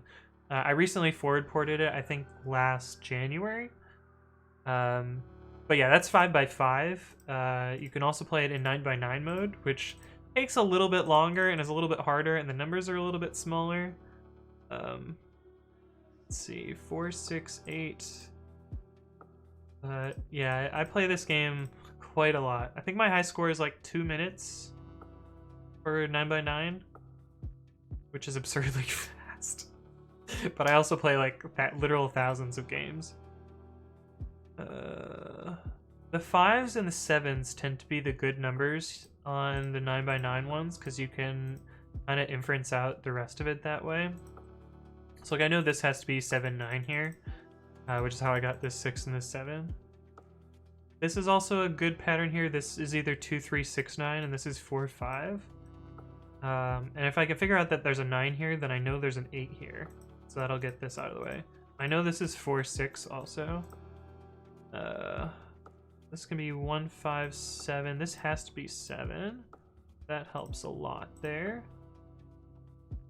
4 6 8 9. So this has to be 1 or 5. This can't be 5, so that has to be that. But you kind of get the idea. It's kind of a fun game. Maybe I'll play this one out because I'm already pretty far in. And it's fun. 6 7 1 9. This has to be a 3. What if I just did a stream of this? I would get no viewers. That's the answer. Still has a lot of options. So does that. This is where it gets a little bit trickier. This has to be 4 8 9, I think. Oh, we still can't. Doesn't help us solve anything though.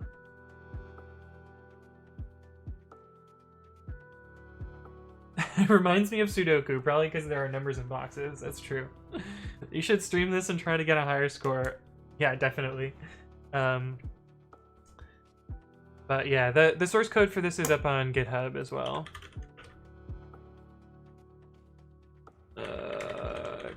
Can. Is this the Android one? Yeah, this is the source code. But I basically, yeah, I play this all the time. Let me see if I can show you my high scores. If they're even viewable. Probably not, because they're really small text. That's preferences. Statistic. Yeah, so I don't know if you guys can see this. Well, we can make it bigger. We have the technology. I should really get scenes so that this isn't so jank. Focus. Nope, not gonna focus? Damn. Okay, well, I'll just read it out to you then. I've played... Oh my god. I've played 760 games. I've won 642. My average time is 7 minutes and 39 seconds, and my best time is 2 minutes and 4 seconds. And I set that on October 27th of this year. Can't see it, so it's fake. We don't have the technology. Go back. Yeah. Oh, this is an interesting one. 162 is usually like 929 or 369. It looks like it can't be 369, so this has to be 929. Can't be anything else. It has to be 4 3s and a 2. Yeah, it has to be 929. That's actually a pretty good solve, which means this has to be 6, be a 1. 5 minus is also usually a pretty good one. Oh, this one's interesting. It can be 4, 8, 1. Oh, it can be literally all of them. Not that interesting. Oh, this one we can solve though. Which makes this either 2, 6 or 4, 8. And since this is 4 and 6 and this has to contain a 4 or a 6, then we can't see a 4 or 6 up here. This has to be 2 or 5. Which leaves this either being 3 or 1, 3, 5, or 6. So actually that doesn't narrow anything down there. Oh, but since this has a 9 here, this is usually 1 times 5 times 9, but since it can't contain a 9, this has to be 3, 5, 3. Oh boy. Which means this has to be 1, 2, 6, 7. One of those.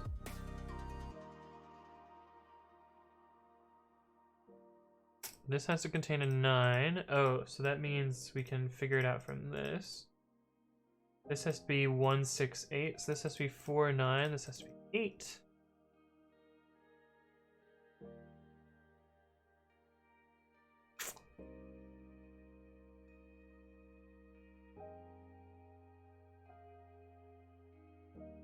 This has to be small numbers. So it can't be a 7. This has to be a 1 here. Now I have to add up to 7. 2, 3, 4. Now this can't be a 4, so this has to be 2 times 8. And that should solve that part. 7, 9. 11. We have to add up to 11 there, and not without 2 and 5. Oof. This is 8, 9, 5, 8, 9. This has to be 4, 7.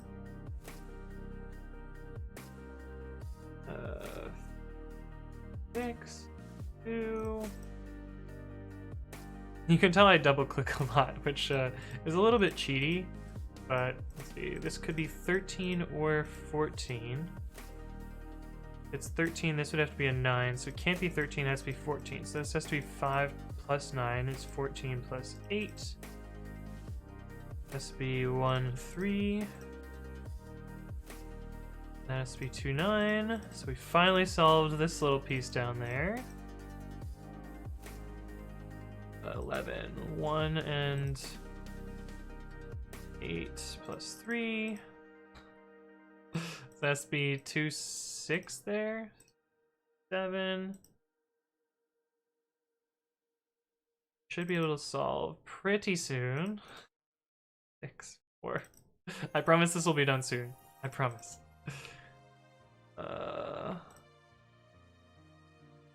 There we go. Alright, 7 minutes, 24 seconds. That's slightly better than my average. So, pretty good. But I also use my thumb, so it's usually a little bit faster.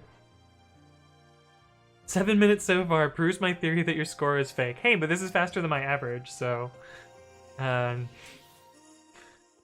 pretty good for, let's see, games played. I've played 2 games on the computer, whereas I've played 760 on my phone. But anyway, that's my game. It's written in Kotlin, so I could write some Kotlin, and that would probably not be the worst. Although, don't you need IntelliJ to write Kotlin? Can I write Kotlin standalone?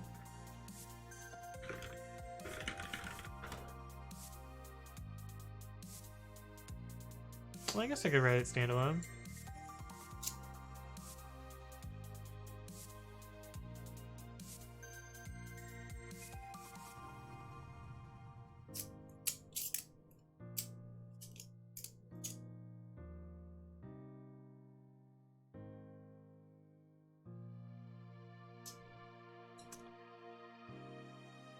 All right, we'll do Kotlin. We did Swift yesterday. We can do Kotlin today.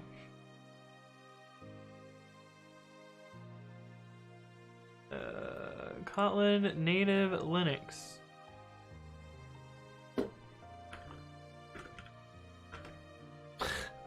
Kotlin. Ethan Typing says, "Ooh, I quite like Kotlin. See, I would like Kotlin if it had trailing commas. I like it more than Java, I guess, so that's fine.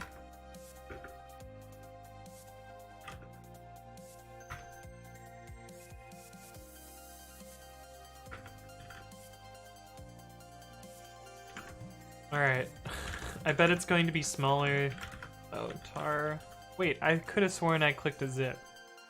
Oh no, the Windows one is zip. Hey, what's up, Ethan Typing? Hello, hello. Hope your day's going well. I computed some real big numbers earlier. Alright, Kotlin is 236 megs, and Swift is...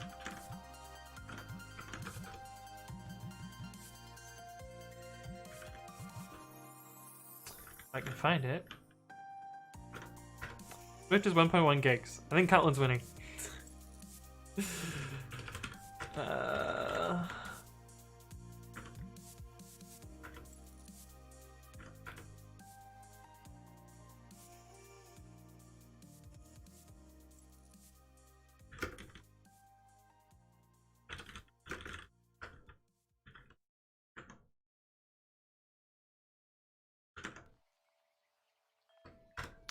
Put it on the path. Do that in one of these other tabs as well. No tests. Sorry, PyTest. Don't get to run you today. And where's our Hello World program? Go. What the fuck is going on here?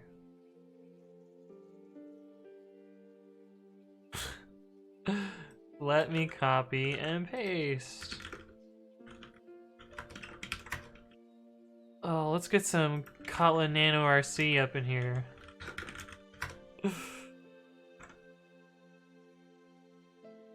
Raw.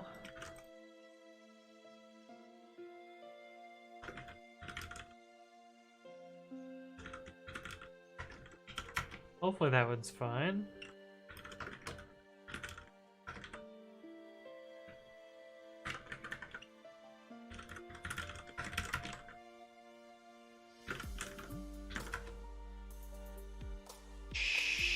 Sure.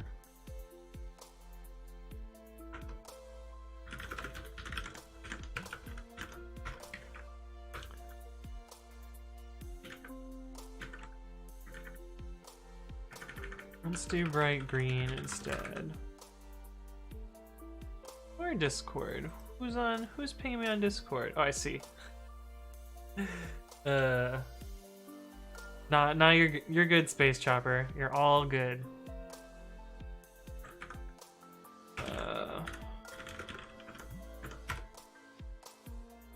Wait, why did it turn this green?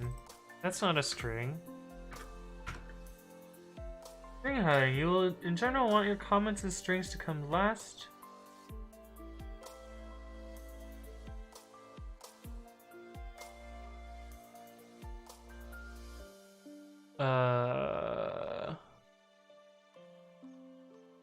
What in the fuck is this? Why is it highlighting the generics?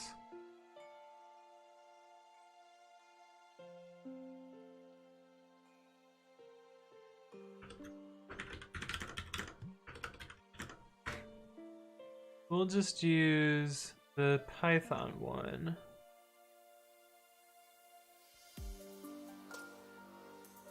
Surely that'll work. Okay, that looks better.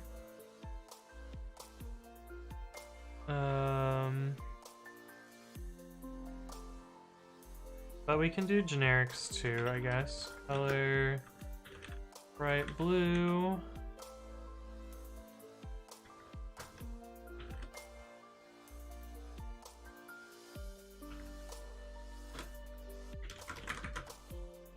Okay, that's fine. It's good enough, I guess.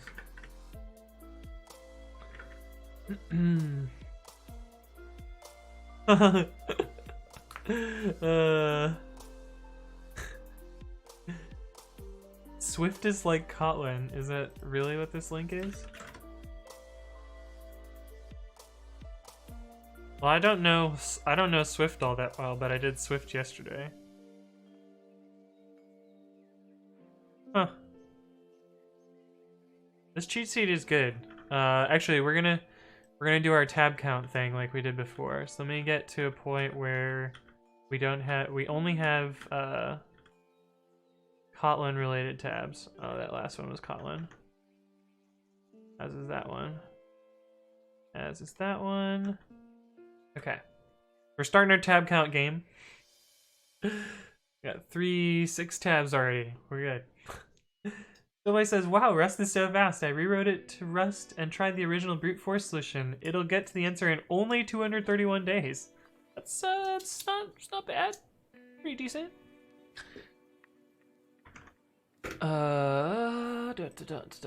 This cheat sheet seems good though.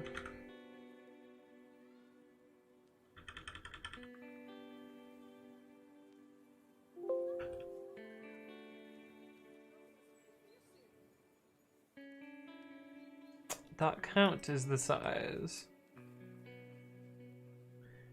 If args dot count does not equal 2. How do I get return value? This should return an int, right? Right.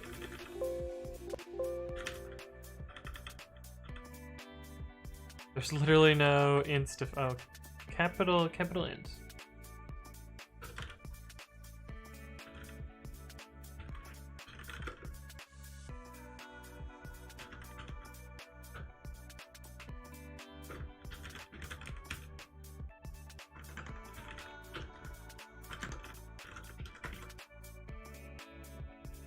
Alright, how do we compile this thing? Man, this cheat sheet would have saved me so many tabs working with Kotlin yesterday. So this is really helpful, Ethan.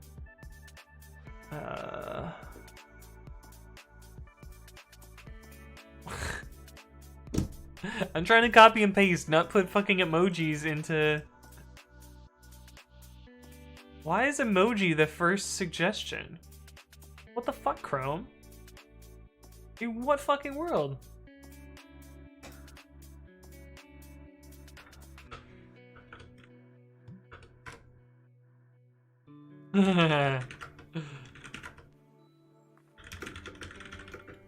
OpenJDK 11 Jerry headless. Pretty impressive that I have yet to install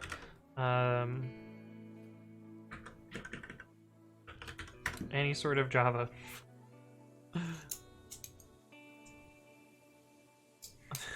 Wait, what are you saying? Do it to Mediox? The amount of time Python would have taken? Probably like billions of years, forever years. Oh, do the emojis?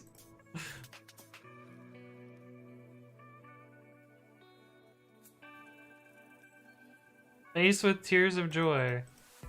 Not doing anything. I can click them, but they're really not doing anything here.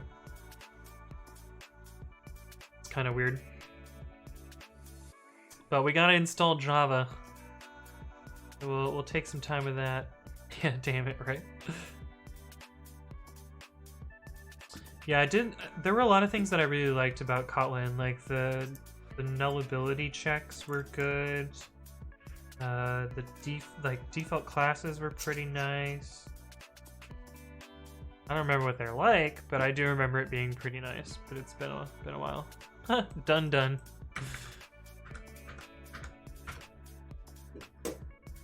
Invalid argument dash include runtime. Fucking garbage ass tutorial. What is this shit?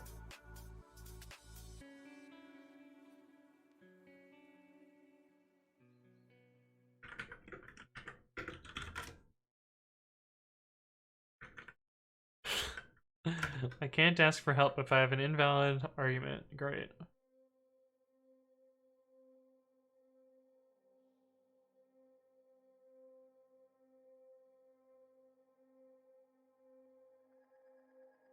What is this argument supposed to be? The include runtime option makes the resulting jar file self-contained and runnable by including the Kotlin runtime library in it.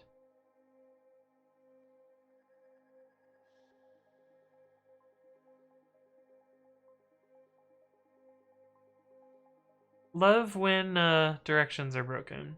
Just absolutely love that. What is the new option? Maybe it just works? Just fucking try it without that.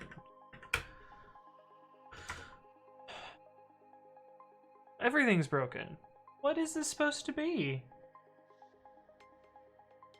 Fix your shit, Kotlin Lang.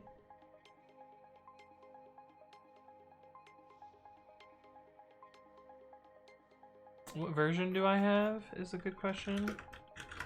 I'm on version 1.361, which is exactly what it says here. Alright, what do we got, Sarcastic Dante? Job's done. Job's done.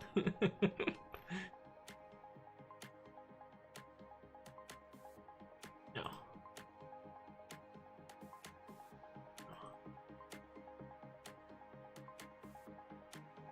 Hey, what the fuck?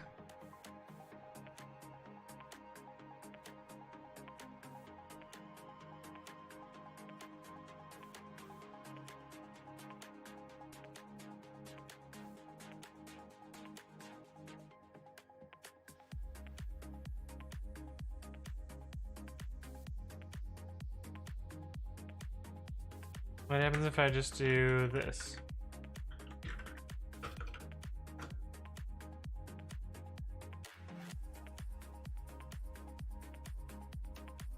Certainly building something now.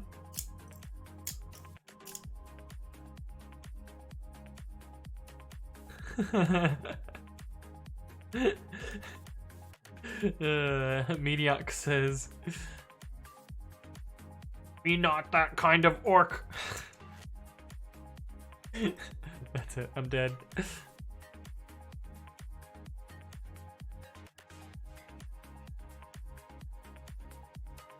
What kind of weird ass progress bar is this? You see this? Like slowly chumping away the URL. Maybe it renders better over here. Oh, it does.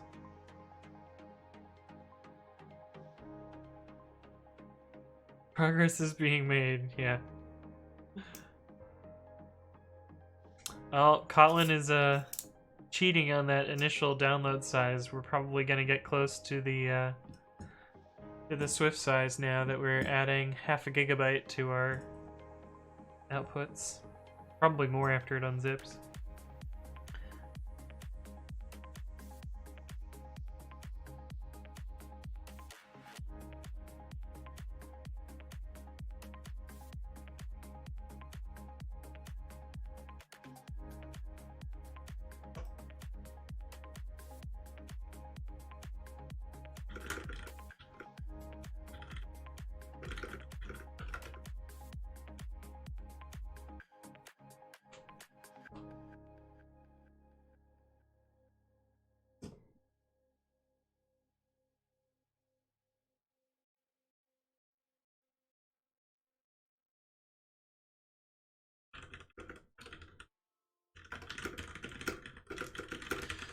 Someone's asking me for help on sed and curl. Sarcastic Dundee says, "Off to work, see ya." Well, thanks for stopping by. I'll see you around in the future. I think I'm downloading an entire installation of Clang. Oh, it pissed on my home directory. No. Why would you do this? Why does every program in the world think that it's okay to write to my home directory? This is what cache is for. This is what .local is for. Not just LLVM, totally different. Oh, now we have a GCC toolchain. And libffi. And LLDB. Could not find main. Maybe it can't return int.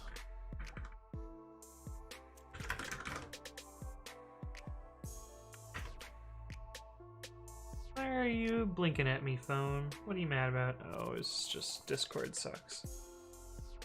Holy shit, this is taking forever to compile Hello World. Like, what the fuck is going on here?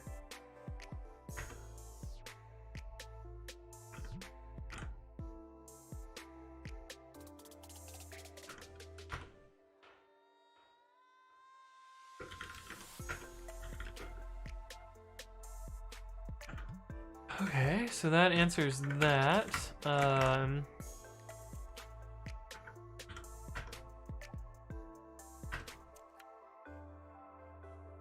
We're gonna set up a watcher to build this for me because that has taken too damn long.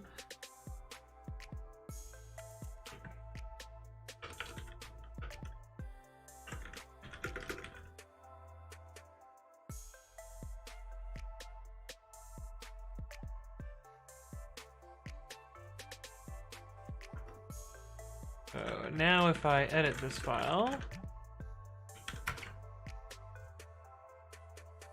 we should print that it's done.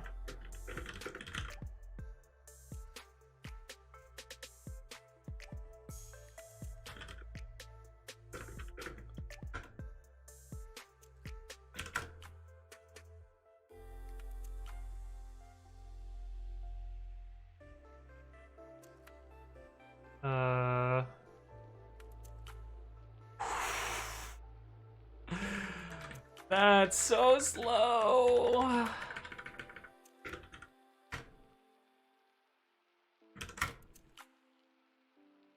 People complain about Rust compile times. Yeah, this is awful. This is hilariously slow. Damn. Okay, well, our code better be good before we compile, guys.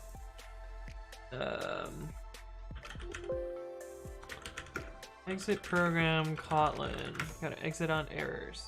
Exit process.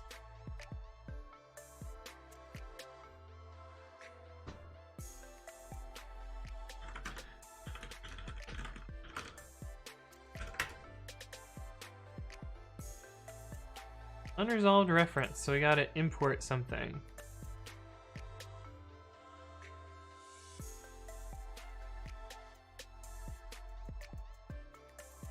What do these buttons do?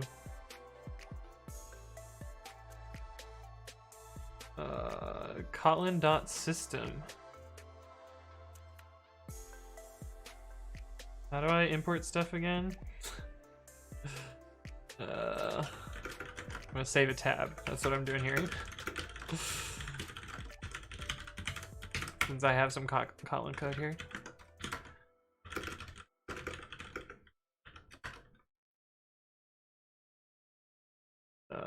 This one is probably fine.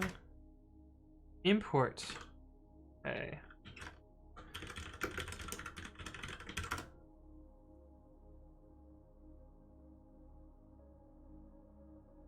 No.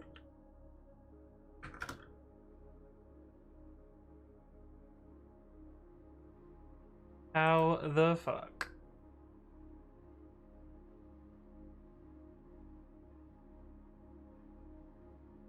I spelled it right.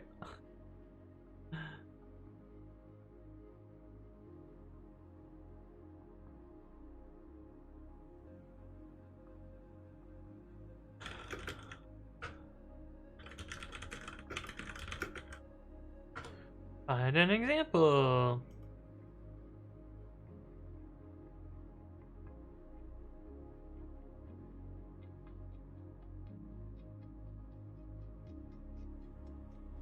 Wake me up when it's time. Time to ask Google.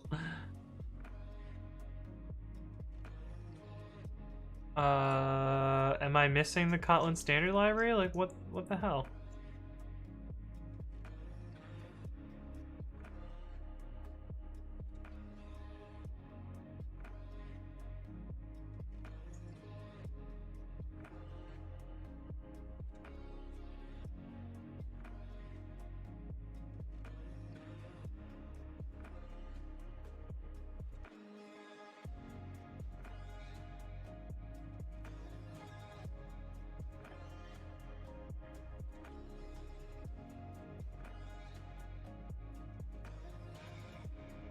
They've changed their code since then.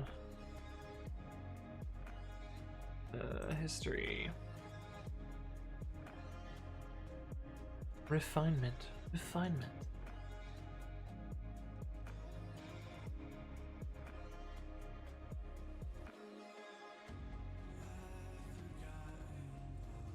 Oh. Gotta import the actual name, I see.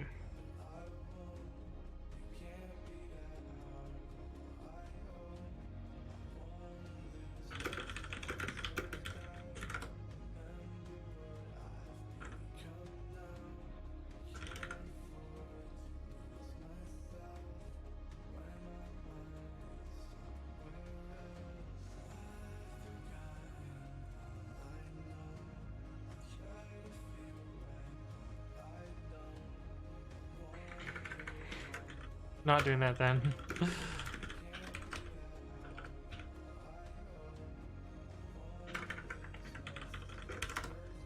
Okay, cool. Where is that cheat sheet that we had?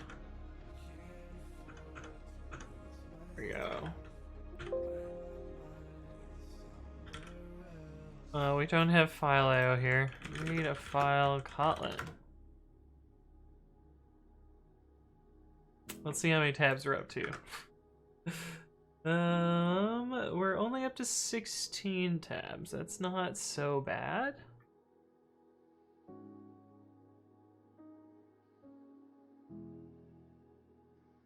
Okay.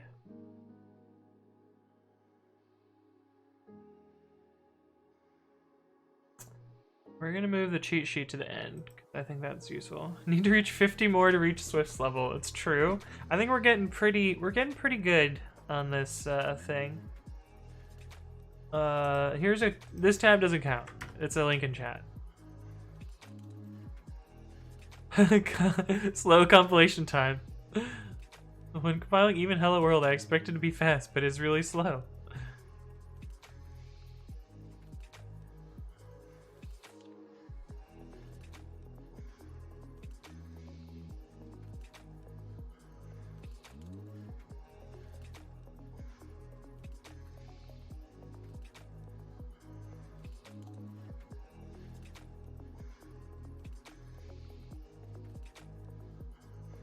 Mate, you do understand that you're following the development of pre-release software, right?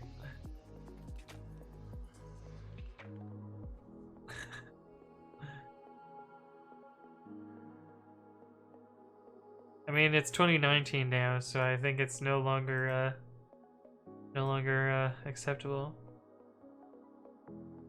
Oh yeah, one obvious way to do this, and there's like 15 ways to do it here.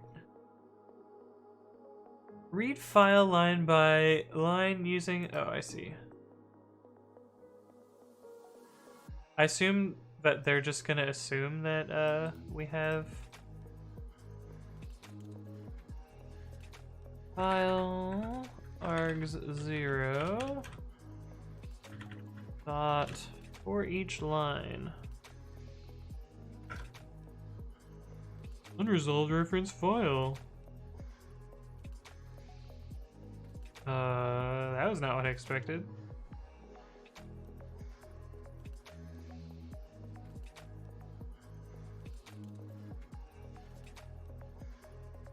That's really not what I expected.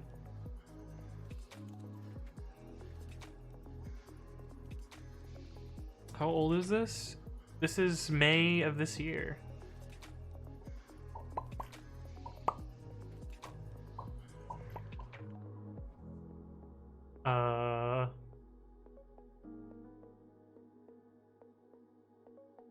Maybe you need to import something? Yeah, probably.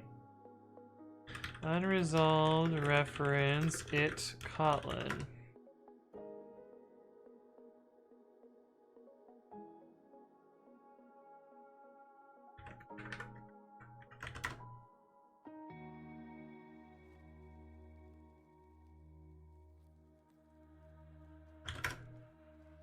Why is it not matching exactly?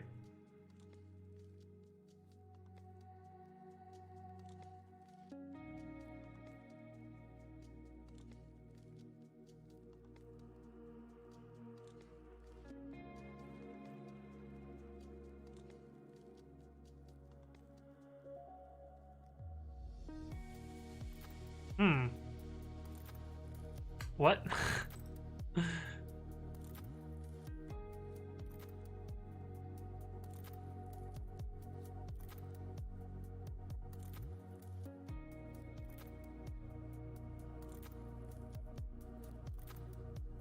You didn't define what it is?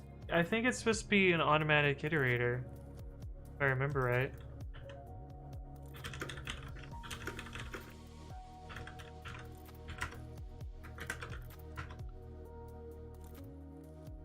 Yeah. Like here's an example where I use it. Yeah, like this is an automatic variable. This is supposed to be like a lambda over an iterator. It's syntax sugar.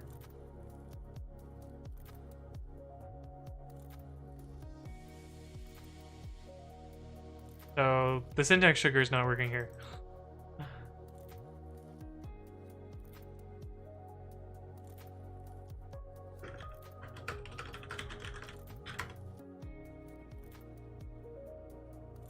Maybe it will be resolved once it knows what for each line is.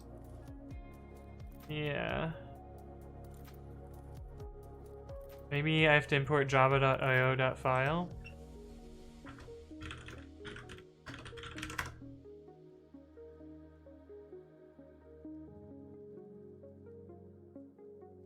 Oh, there were 2 errors here, I see. Unresolved reference Java.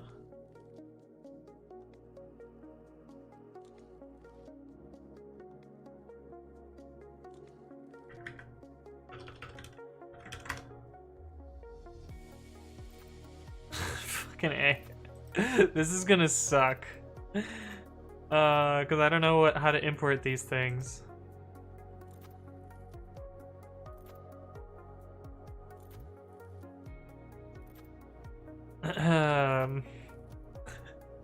This is where an IDE would help me a lot.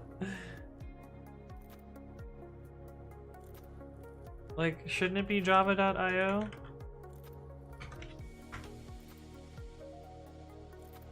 I say we abandon all hope. Feels good, man. That's true, I didn't see this. Unresolved reference Java. Let's see what happens.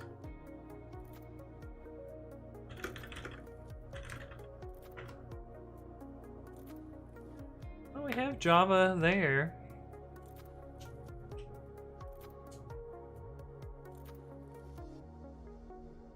Kotlin import for file.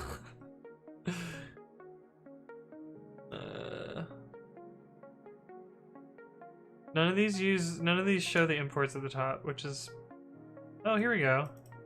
You'll need import java.io.file. That's what I fucking have though.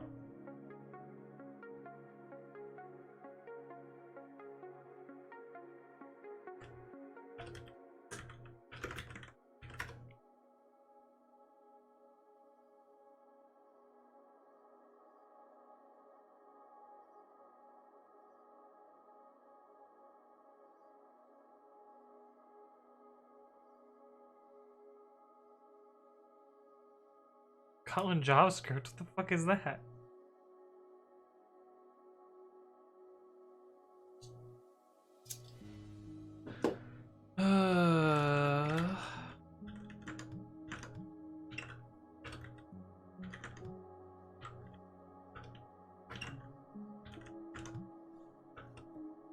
Maybe there's some option that I'm missing.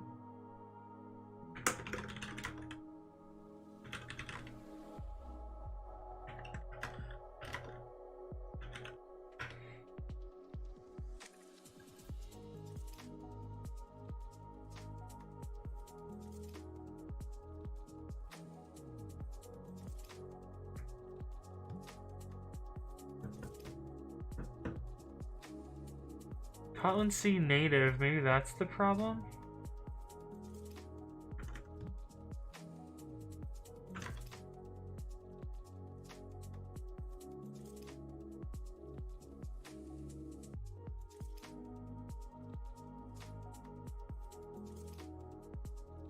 Kotlin has a bunch of backends. Yeah, I think I'm targeting the wrong backend.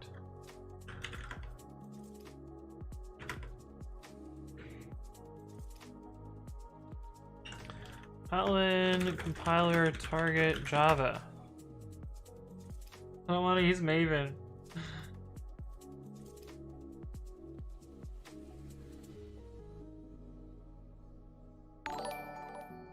Hey, what's up, Rafa De Castro? Thank you for the follow. Welcome to the stream. Maybe you need dash include or dash include runtime. But I don't have such an option. Did I download the wrong binary? Each release of Kotlin includes compilers for the supported target. Where's the binary download? I bet I grabbed the wrong one. I bet that's my problem.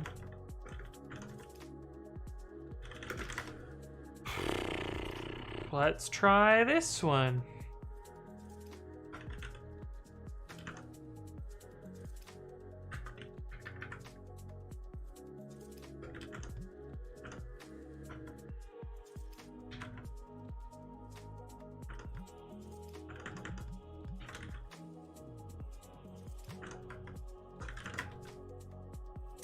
Yeah, that's probably...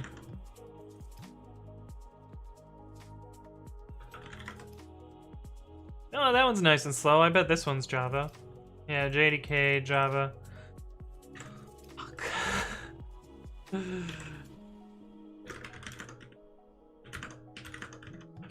A little bit of a setback, but that's fine.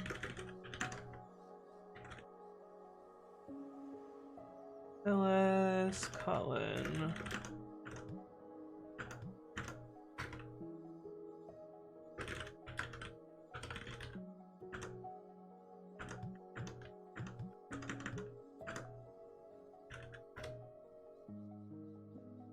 We'll redo this.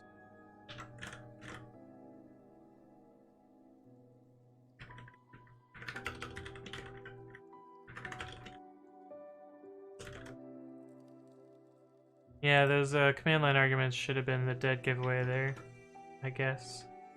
Dash include runtime dash G dash D hello dot jar.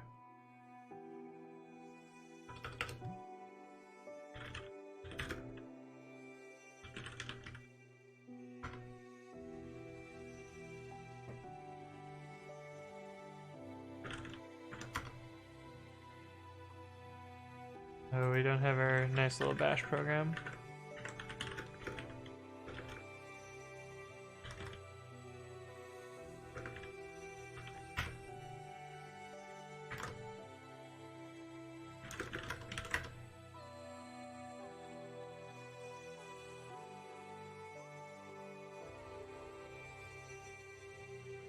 What?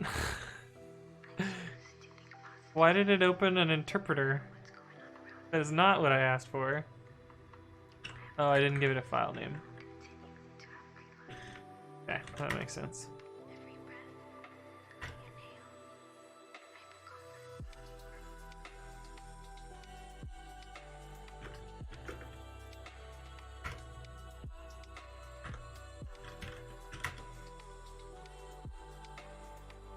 Praise be, yeah, almost ready to start attempting solving the problem. Ain't that the truth, though? Okay, we have a jar. We're ready to rock and roll now. Okay, so we need to make a class in Kotlin. Where's our cheat sheet? It's this one. And we burned a lot of tabs on that. We're up to 27 now. Oh, this is not our cheat sheet. This is our cheat sheet. No, don't close that one. XD says, what OS is that, and why do you work on Linux? I'm running Windows out here. This is my MS Paint drawing from earlier. And inside Linux, I'm running Ubuntu. Why do you work on Linux? Because I like the tools better. Even though I've been banging my head against the wall by using command line tools to write Java/Kotlin, which arguably my own fault. Classes.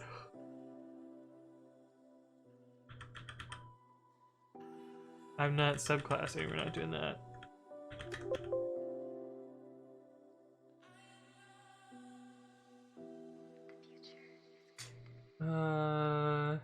Here's where you give it a parameter.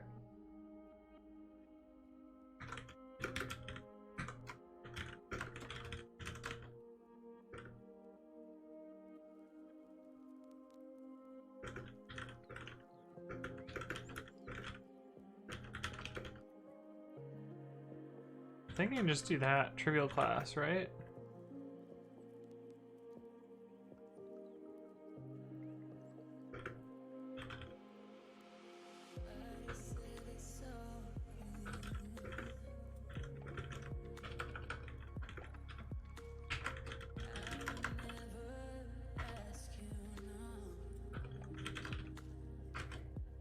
Right? Trivial classes, that's the thing.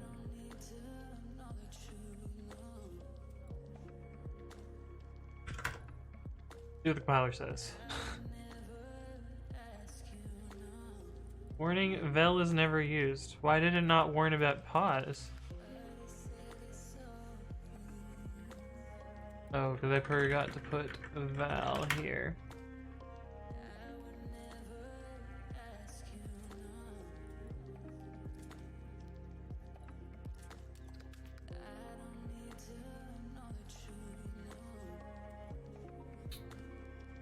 See.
For each line, must return unit.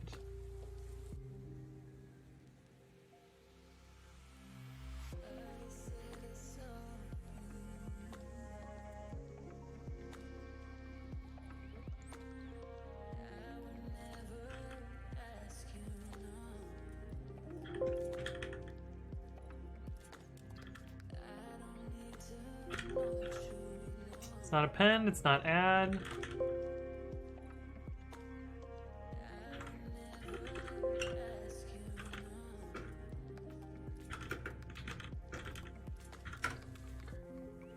Mutable sequence, that's what I thought it was called.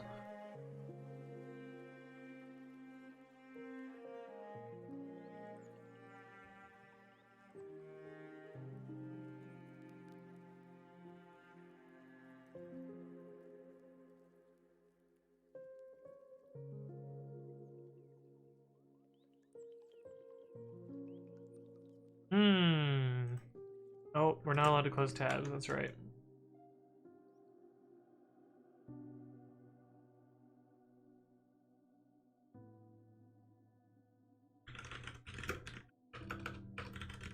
What is the array list like thing in Kotlin? Mutable list, that's what I want.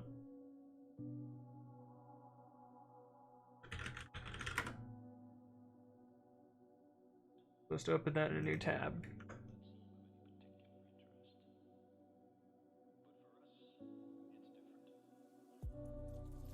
Kotlin.collections.mutable-list.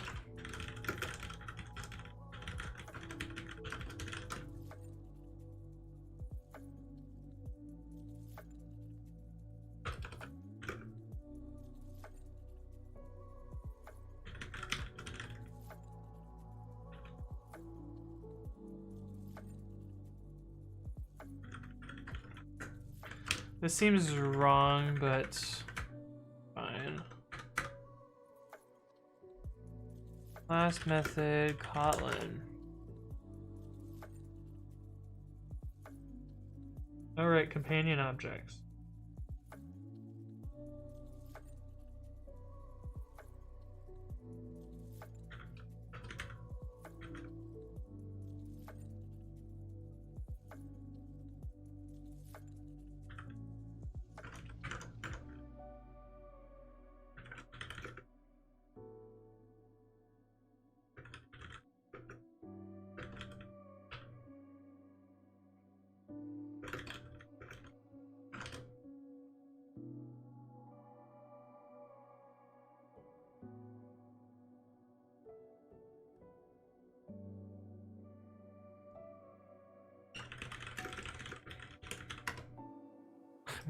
Keep typing kotlin.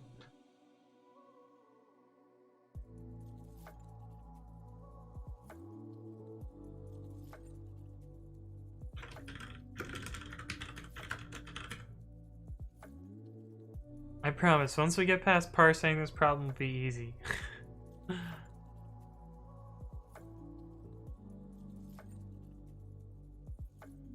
Needs more tabs. Yeah, we're up to 36. Somewhere near that. Go away. What does our input look like?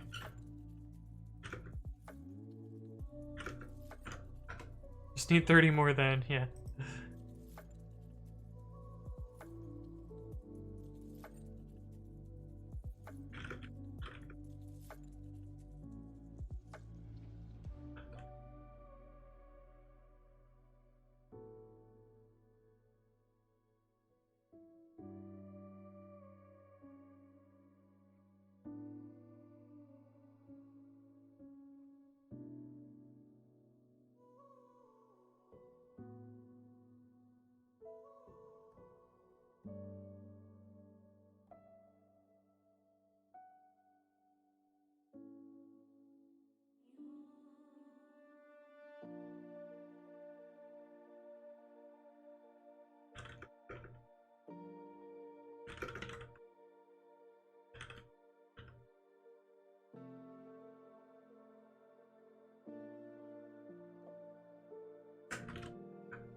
Presumably that's a thing. Oh, my highlighting is a little busted there.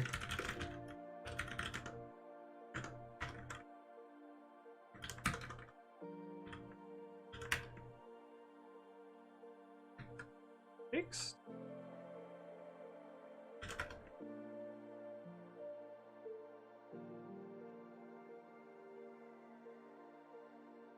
It supports Python triple quoted strings, but I don't think they're a thing in Kotlin.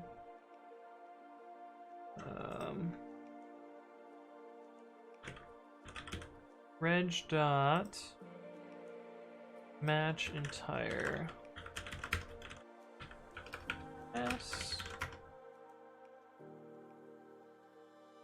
What do we got here when it compiles? Identifying candidates is applicable.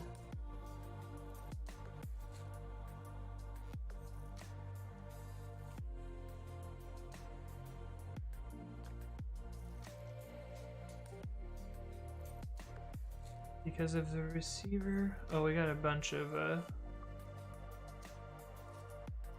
illegal escape \d. Do they show us how to raw strings in here?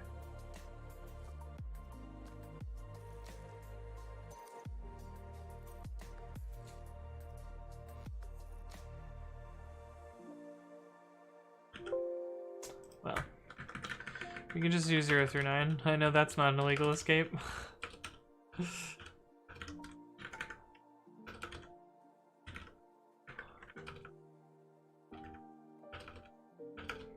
Doesn't have to be pretty, it just has to work, right?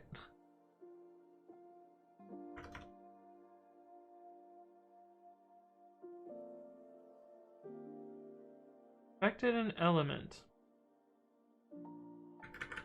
Yeah, I don't think this is a thing. Return expression required in a function with a block. On line 14. Yeah, we do need that there. It works, there's no need to fix it, yeah. Int parse kotlin. toInt. String.toInt.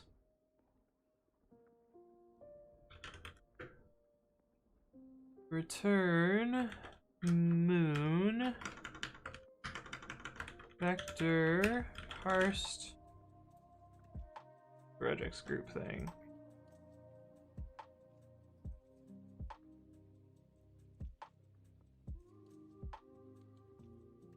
Match result.groups1.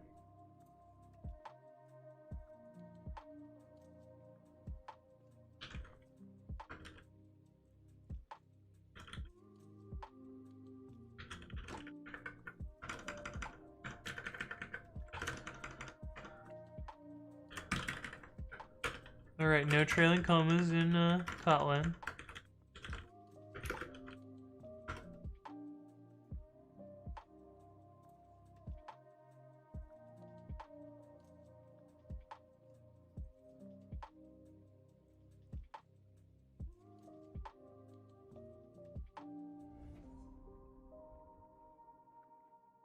What?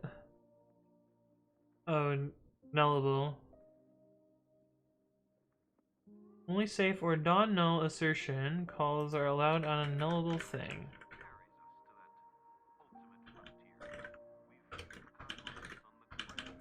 Alright, we have to make our code yell.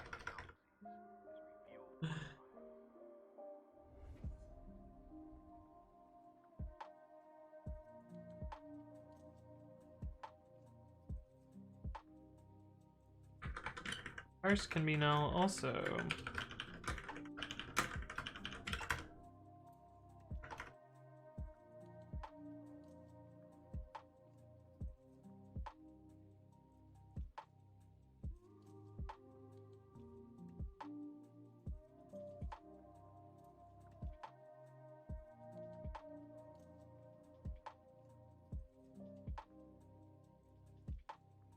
What does it want here? Unresolved reference. None of the following candidates is applicable because of receiver type mismatch. This is the one that we want to match. But what are we getting?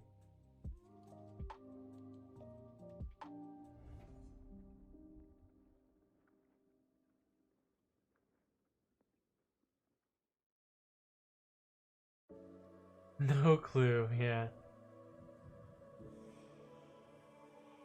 Oh, it's a match result. So we want...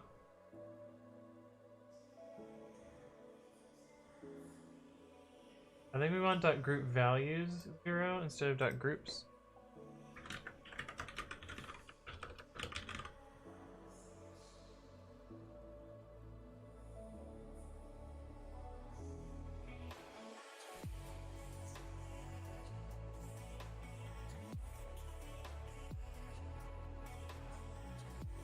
Group with index 0 is always the entire match string.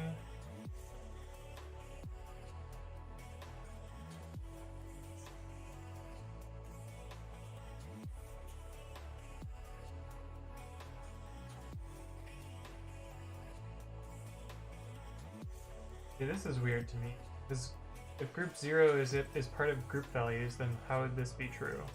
It must not be part of it.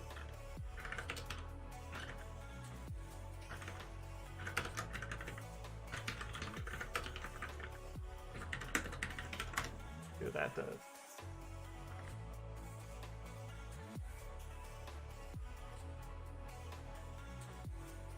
Unresolved reference groups values. Oh. Group values.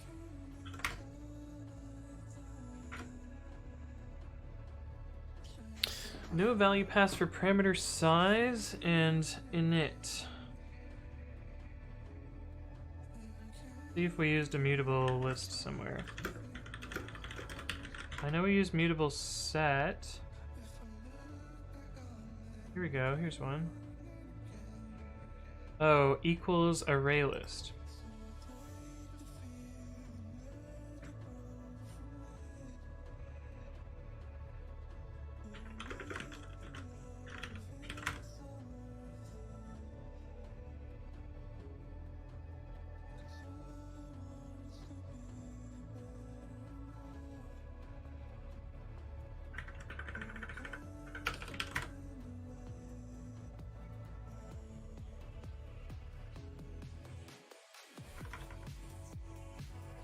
Unnecessary non-null assertion on a non-null receiver of match result.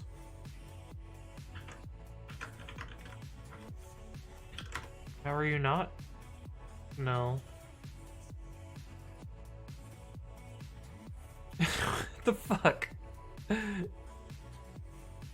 Oh, do I only have to assert it once?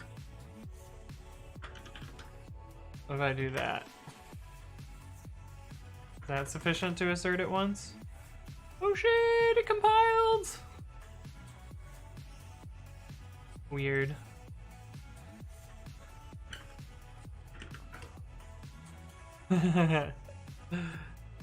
Number format string. Okay, that's what I expected. I expected this to be 1, 2, 3. So I think their example is just garbage. Fuck yeah, we got 4 moons! We're playing Super Mario Odyssey now. Collecting moons. Let's see, how do we change the repr of an object?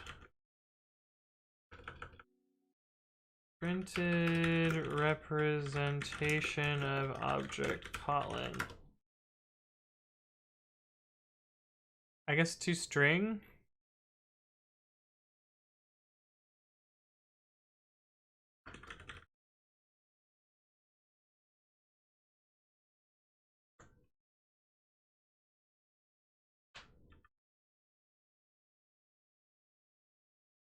Similar to stir.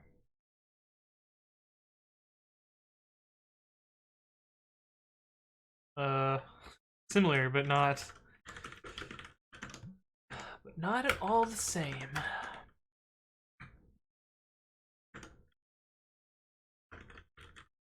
I need override probably.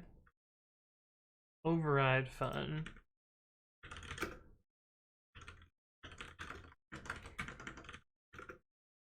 Oh, there's some like fancy format string if I remember right. Get this.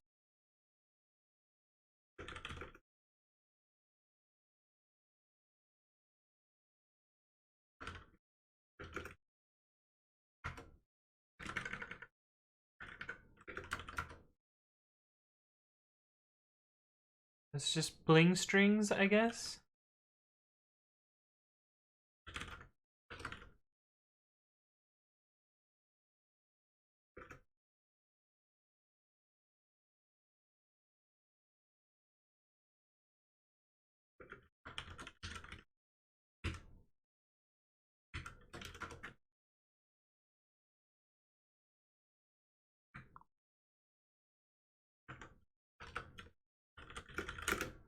Music stopped. Continue.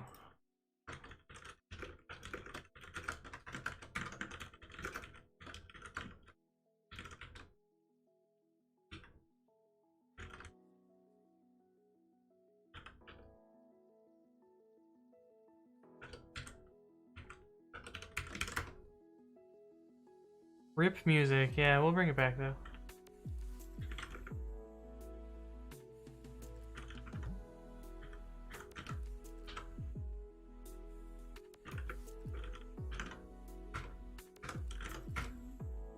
Hey, we got moons. Cool. Okay, so now we can actually do the algorithm now. Oh, sweet copy and paste. We can do add function up here. Fun add other vector.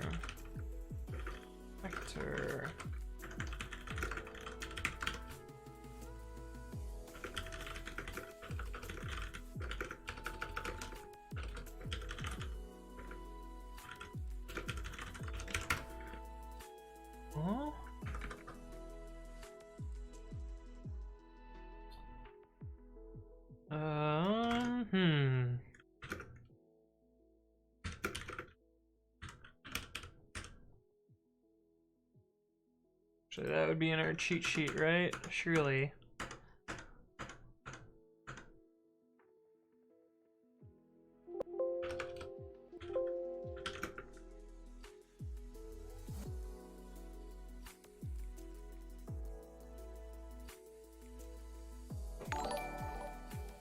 Hey, what's up, Sir Hat E7? Thank you for the follow. Welcome to the stream.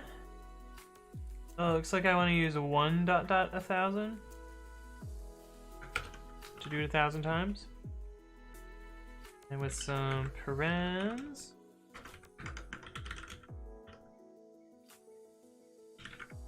Do I need val there? No.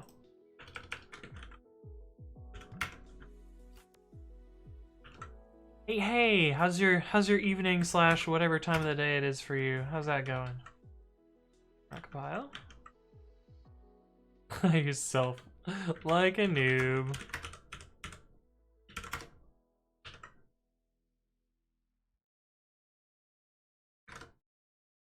Okay, that prints the numbers. Hopefully 1 to 1,000. Yeah. Cool.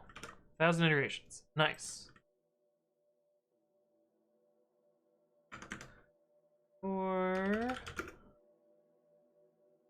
there's some like enumerate like with indices or something like that.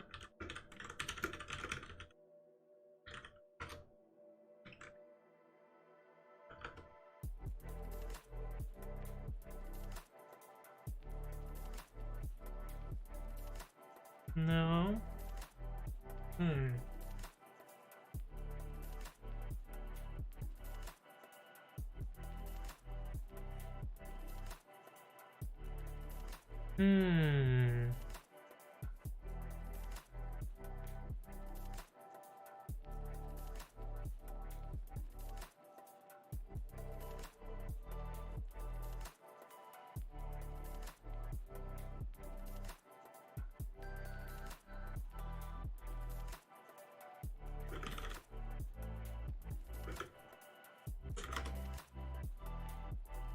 Loops. May I have some loops, brother?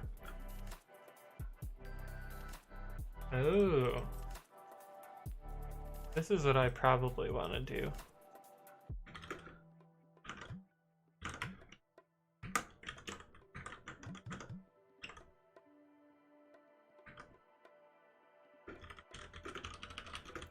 That way it's the same. Oops. May I have some loops? Not with index. Oh, I should have done -I. I bet I have one of those. Bug. It's right here. For what was it? We called this Q for whatever reason. I moon in moons dot with index.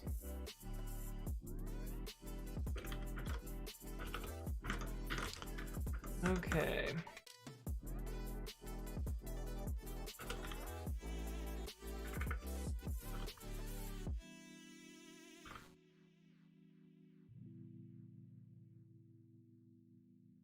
I wish I could do a destructure. Like, how do I make my own destructure? Custom destructure. Colin.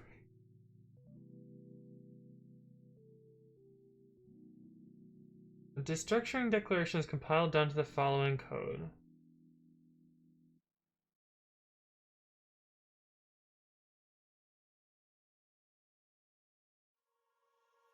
Present the map as a sequence file.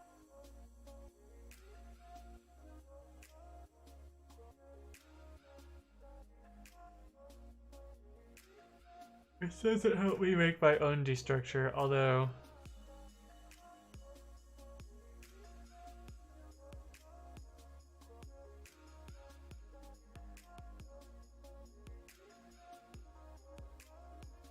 oh, I think if I just put data class, that lets me destructure.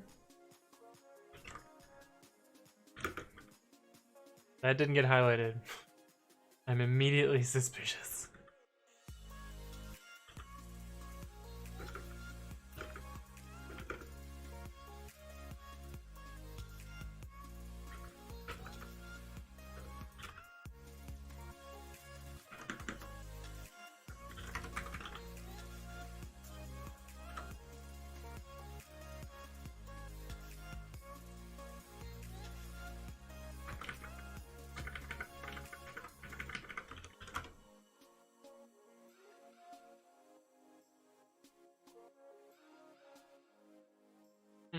Okay, that's good. That works the same way.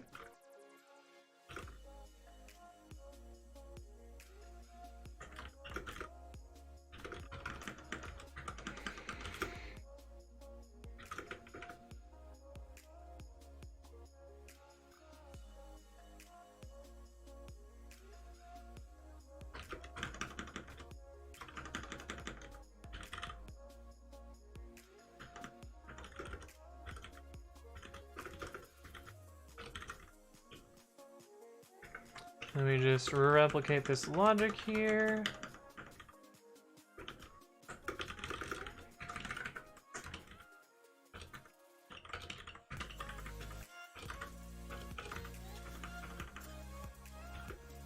This code is a little bit ugly here, and I didn't think of a smarter way to do it, but that's fine.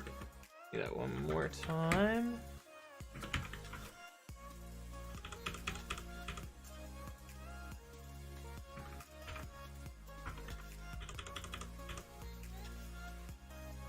Okay.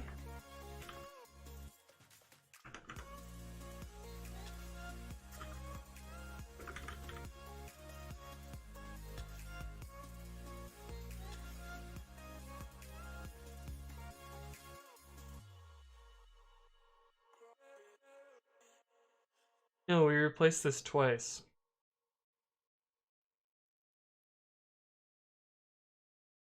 That's fine, I guess.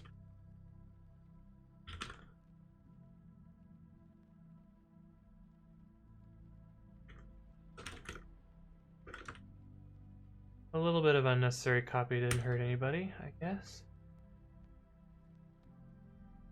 That should be here.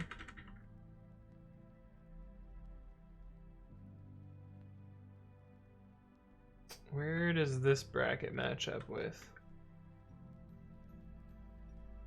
This should be this level, right?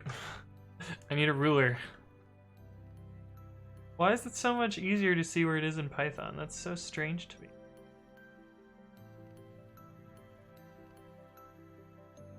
Go through each moon, compute their velocities, and then after each moon. I think this is what's confusing me.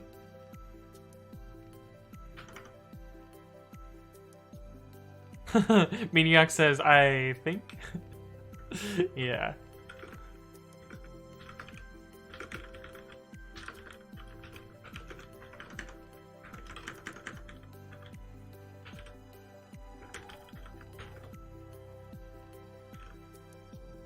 I feel like the word moon doesn't look like a word anymore.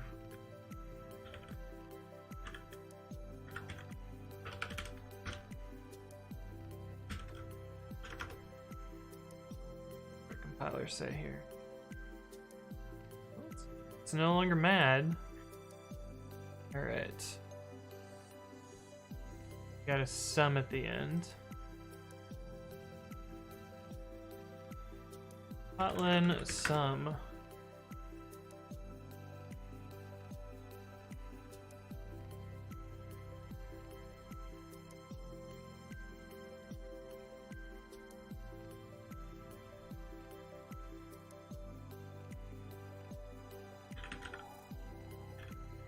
Abstract mutable list. Is there a map? Yes, there is.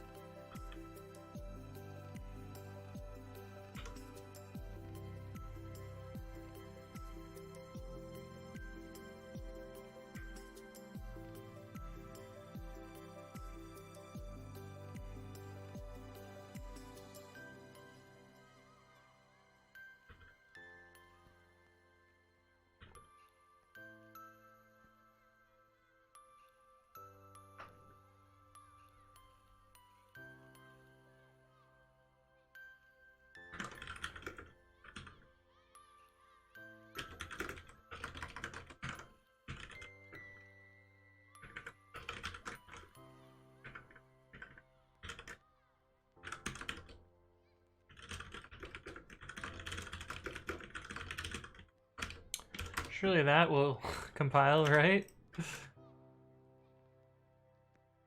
Unfound reference abs.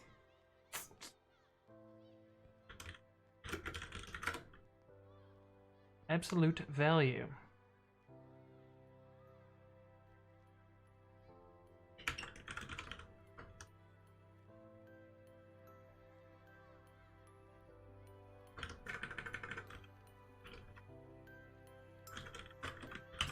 I realize that I would have saved time by just typing it out, but that was way more fun to flex replacing.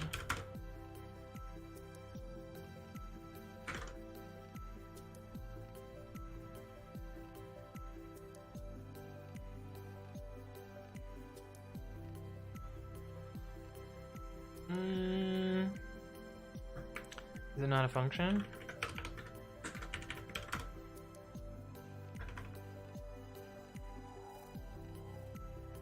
What the fuck?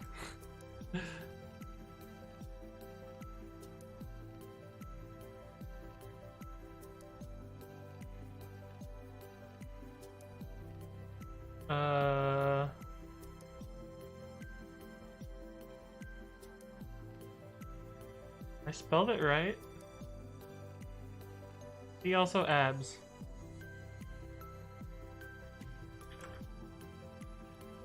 We'll do that instead. Import kotlin.math.abs.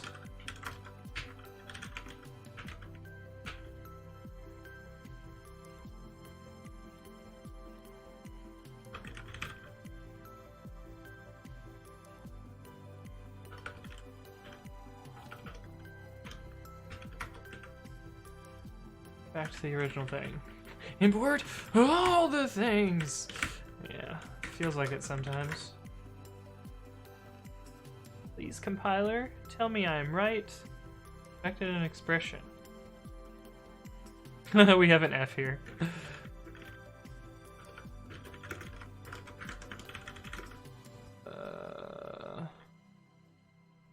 This dot pos.value plus this dot vel.value.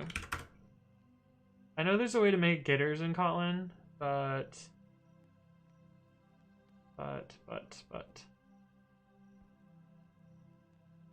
where are you mad now?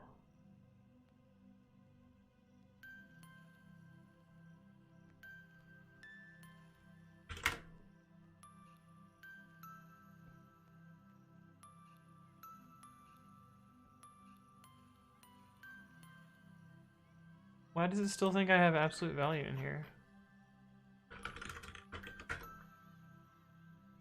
I mean, this is clearly wrong, but...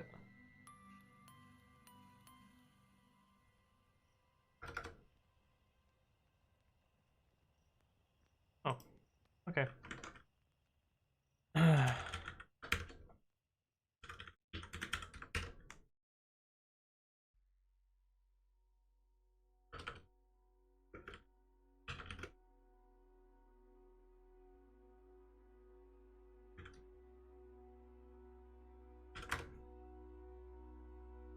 That thing?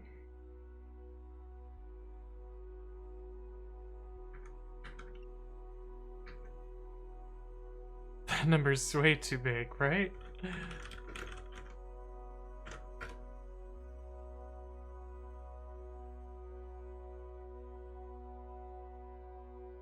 Yeah, that number's huge. And I even did this part wrong. Way too big. Yeah. Now it's hilariously large.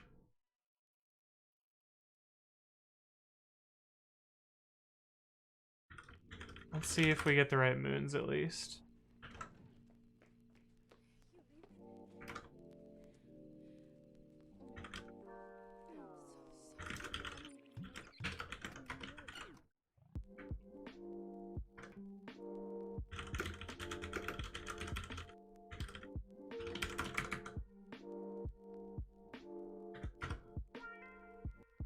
We do not get the right moons. What the fuck happened here? Holy shit. Those vectors got out of control. It looks like they constantly decreased.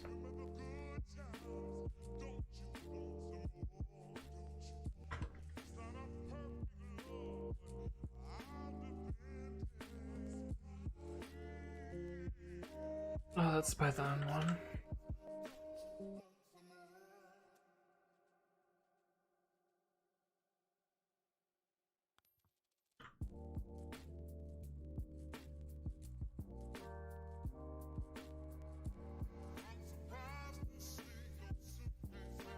Oh, I realize now that this does nothing because of all these if statements.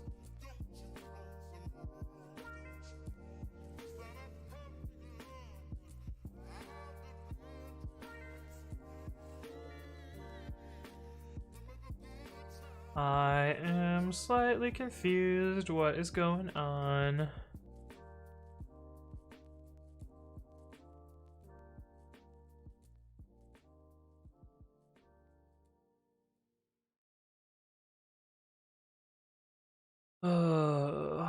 I'm gonna go fill up my water. I'll be right back.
Alright, I know where the bug is.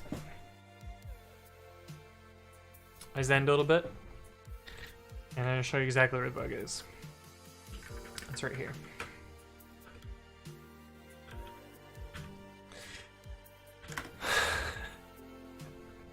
Why did I know that was where the bug was?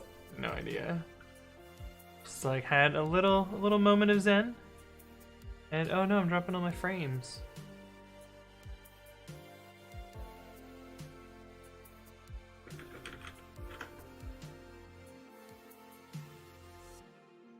Come on, Twitch, why you gotta do me like this?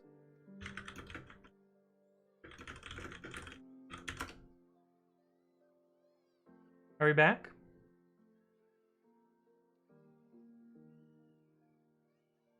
Are we back? Okay, we're back.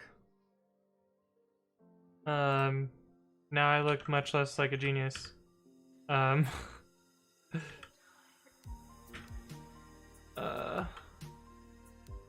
Okay, anyway. Am I muted? No, I'm not muted. I don't think I'm muted.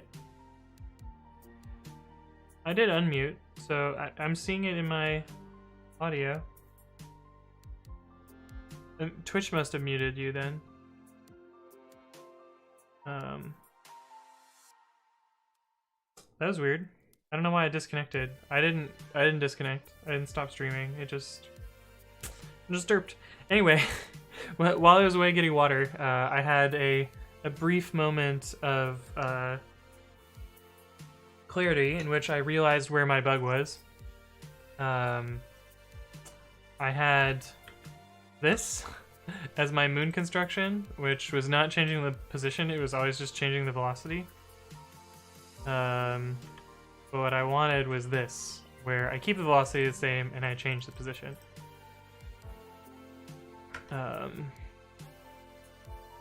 Now, once I do this, it should be the right value.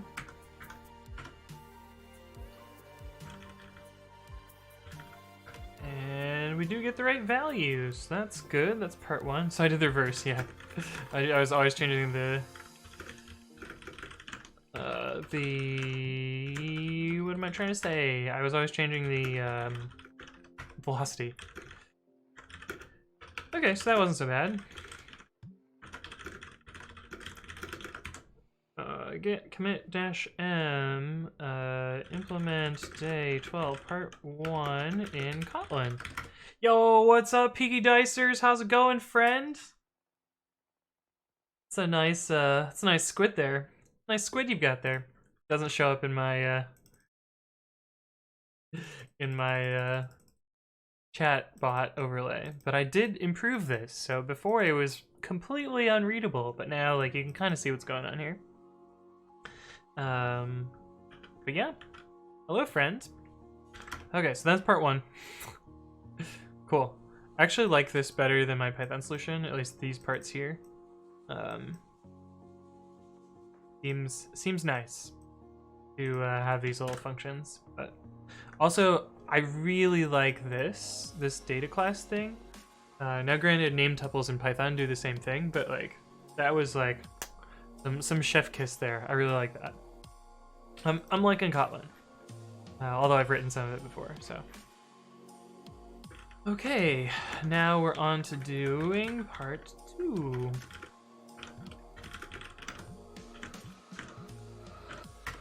We gotta change our little compilation script here. And what was our logic for part 2? So this was when we needed to find the periods. See if there's...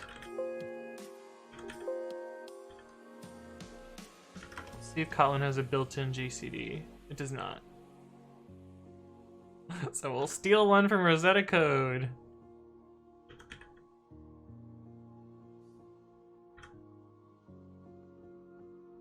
Recursive one-line solution. Okay, we have GCD.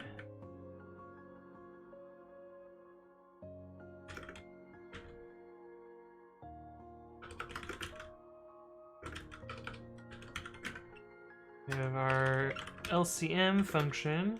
This one is also easy.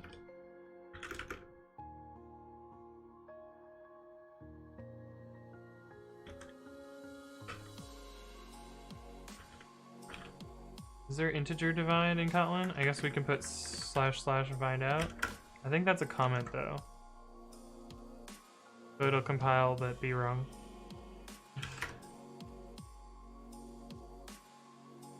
I'm gonna assume there's integer division in Kotlin.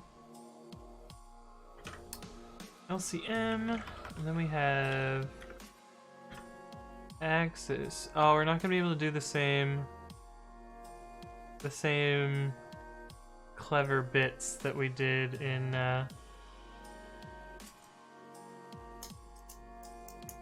Python. I wonder if you can index a data class. I mean, you can destructure them, so I would imagine you can index them. Where is that tab?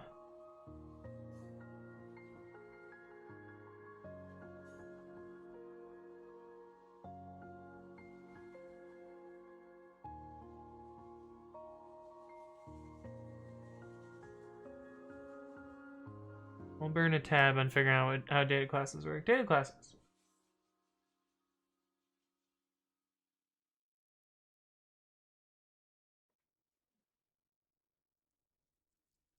Providing explicit implementations for the component N.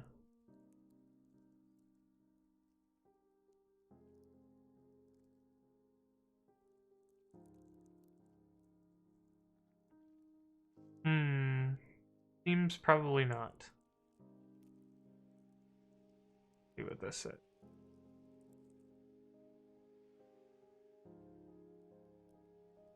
Okay, so we probably can't index them.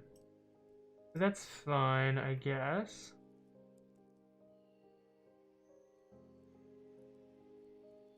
But we can make functions for these.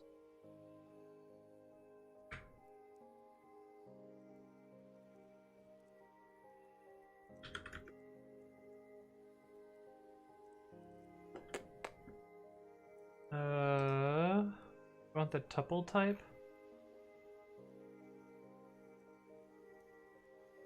Where's that link? Pair and triple.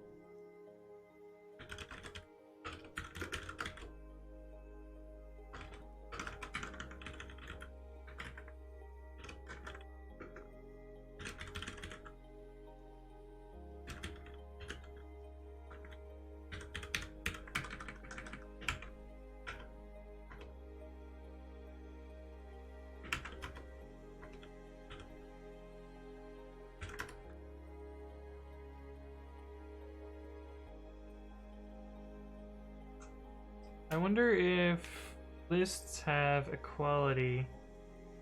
Time to open a new tab and check it out, right? Right?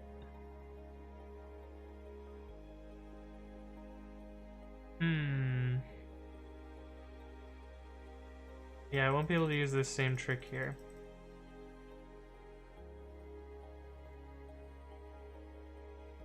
Because this uses a little bit of magic here.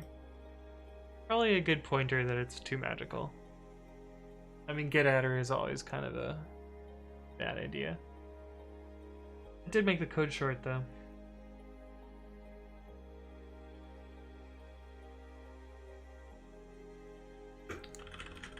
I could probably use the same. Yeah.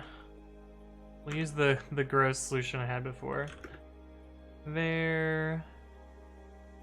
Next period. I shouldn't use underscores because it's Kotlin.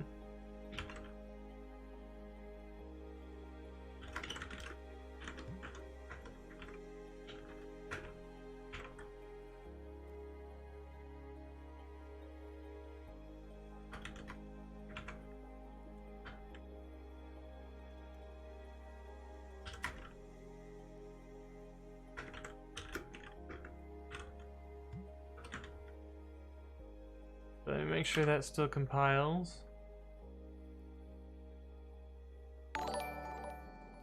Hey, what's up, stranger? Thank you for the raid. Party of 30. Dang, that's a lot of people. You guys are gonna watch me struggle through Kotlin. It'll be good. It'll be good. Include runtime -d part1.jar. You write code? I wrote code too. Hey, I write code. Anthony writes code even. Is that what you guys are playing at? That's good. It's good. You got me.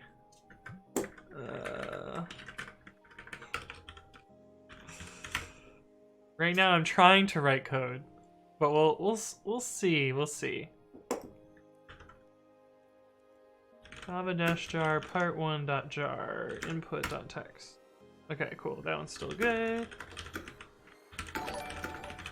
Hey, what's up, Tanisov? Thank you for the follow and welcome to the stream. Miyak says, hello, Raiders. What do you guys think of Kotlin? Hey, what's up, Geek Panther? Thank you as well for the follow. I'm actually pretty happy with Kotlin so far. Although this last part, my Python solution is a little bit metaprogrammery, so we're gonna have a little bit more variables. Is Kotlin just better Java? Yeah, I think so in every way. Let me put back my compile loop. Part2.jar anyway. Peaky Dicers with the sadness. Oh, right. I forgot. Peaky really does not like IntelliJ. That's like the the sad word for Peaky Dicers. I forgot about that. Oh man, that was some good stuff. Stranger says, I tried Kotlin and IntelliJ once, couldn't get JUnit working at all. I gave up. I see. Miak says, well, you took a long time to start coding, so yeah. Blah one says, hi, do people use Kotlin outside of Android programming? I don't know. I'm trying it today. It's going okay. I think my biggest mistake is I'm writing Kotlin outside of an IDE. Okay, what was the error that I was getting before? Oh, right. Int is capitalized in Kotlin.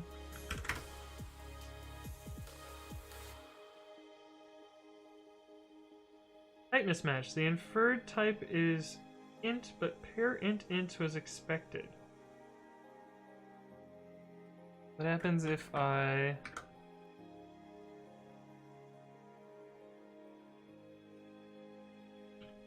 I need parentheses or something?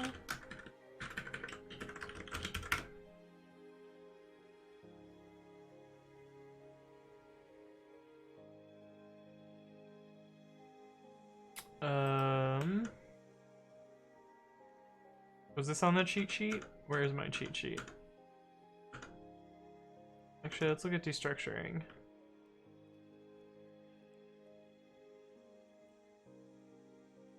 Oh wait, this is not what I want. Where's the destructuring tab? Or was it the one that I turned into the data classes tab? Here we go. Returning two values from a function. So this is a data class.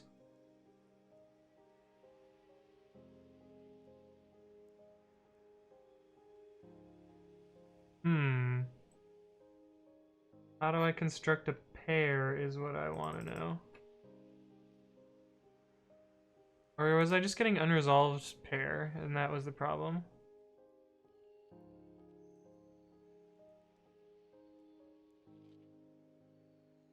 I wonder how many tabs we've reached so far. We're at 47.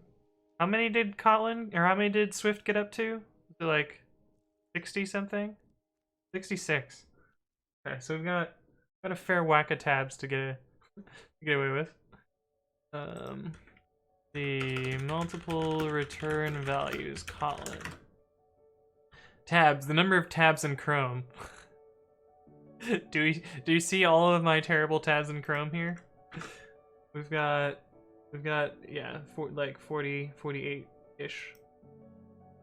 Although the number might not be right because Chrome, I don't know, I just opened two tab, or no, I only opened one tab. Okay, we good. Chrome is currently using only 2 gigabytes of memory. That's kind of impressive. I'm a little impressed there, Chrome. You did it.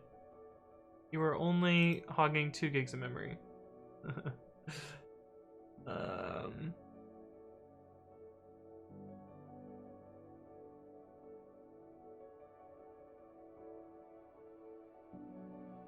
Oh, I have to actually construct pair. That's what it is.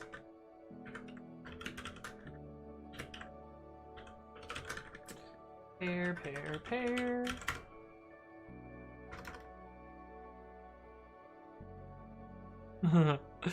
Only 2 gigabytes.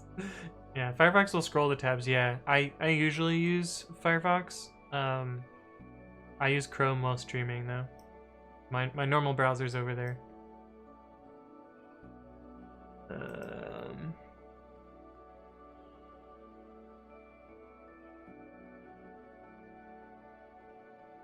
I forget whether Kotlin does list equality as a deep equality check or not. I guess we can just run it and find out.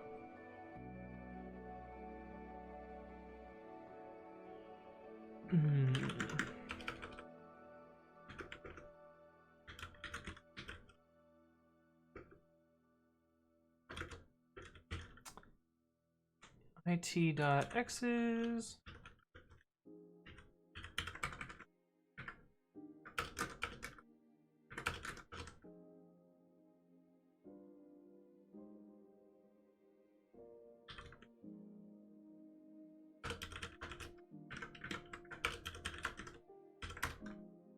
Okay, so that gets us those.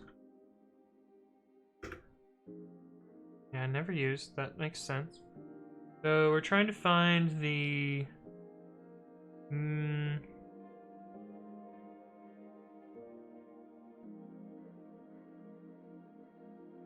Trying to find a value, so we need this to be an optional. Var x period optional int equals null. We'll do y and z, and then while unresolved optional is it int question mark? That's right.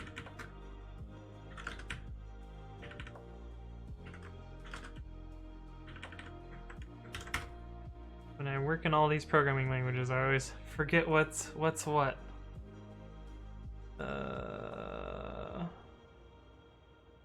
Yeah, while x period equals null, or y period equals null, or z period equals null.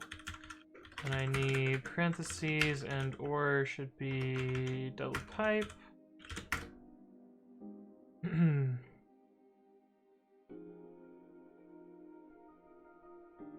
Never used. Yeah, and especially with this advent of code, this tab doesn't count. I'll close this one after.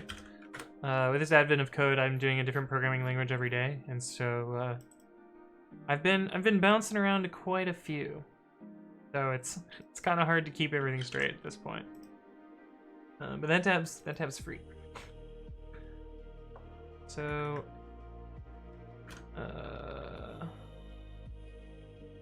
var q equals 0, q plus equals 1, and at the bottom of this loop, if moons.map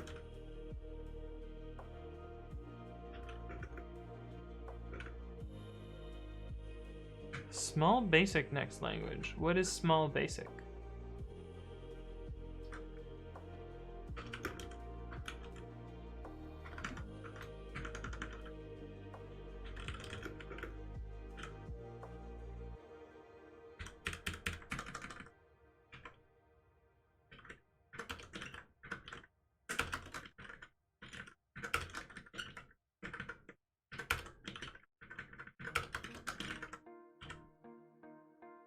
I was first introduced to programming in 10th grade with Small Basic. Maybe I'll do Visual Basic this one day. Small Basic programming language. This tab doesn't count either. Oh. Oh, so it is it Visual Basic? Love when this takes up the whole screen. Oh my god, I can't even close it. Look at how fucking dumb this is. I can't close it because it's off screen. I think I have to make the window bigger and then scroll down, and then we see it, and then we close it. A little bit of software gore here. It's fine. Oh, I guess it is a separate language from Visual Basic. It looks very much like Visual Basic, though.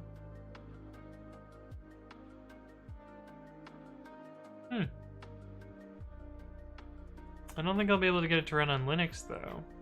Is the other problem.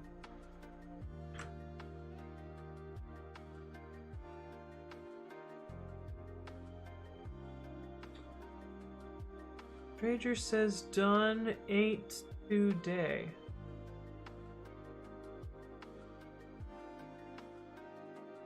I'm confused. What are you saying, Stranger? My brain hurts. Oh, donate. Oh. Dawn 8. What the fuck is that?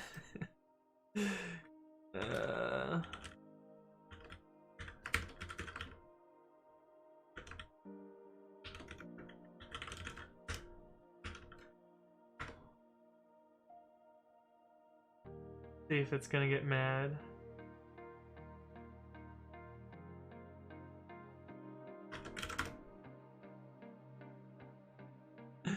Hey, what's up, Mr. Tryharder? Thank you for the facepalm there on me not knowing what I'm doing.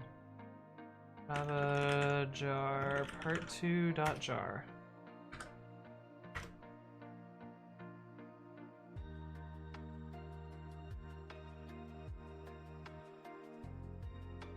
I think it's looping forever.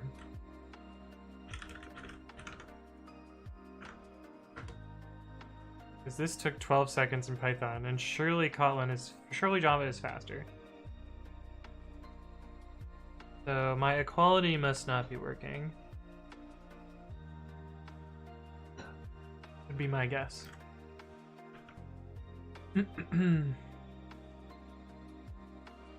C9C says, I definitely had to look at a hint to realize I could evaluate the 3 dimensions separately, but it was pretty sexy from there. Yeah, someone in chat gave me a hint. That's how I got there. I was already like, I had the idea for LCM.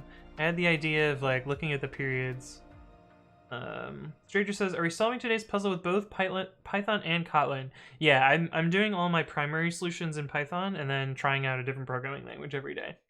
The languages that I've done so far, and as you can imagine from this year's advent of code, I've written int code quite a few times.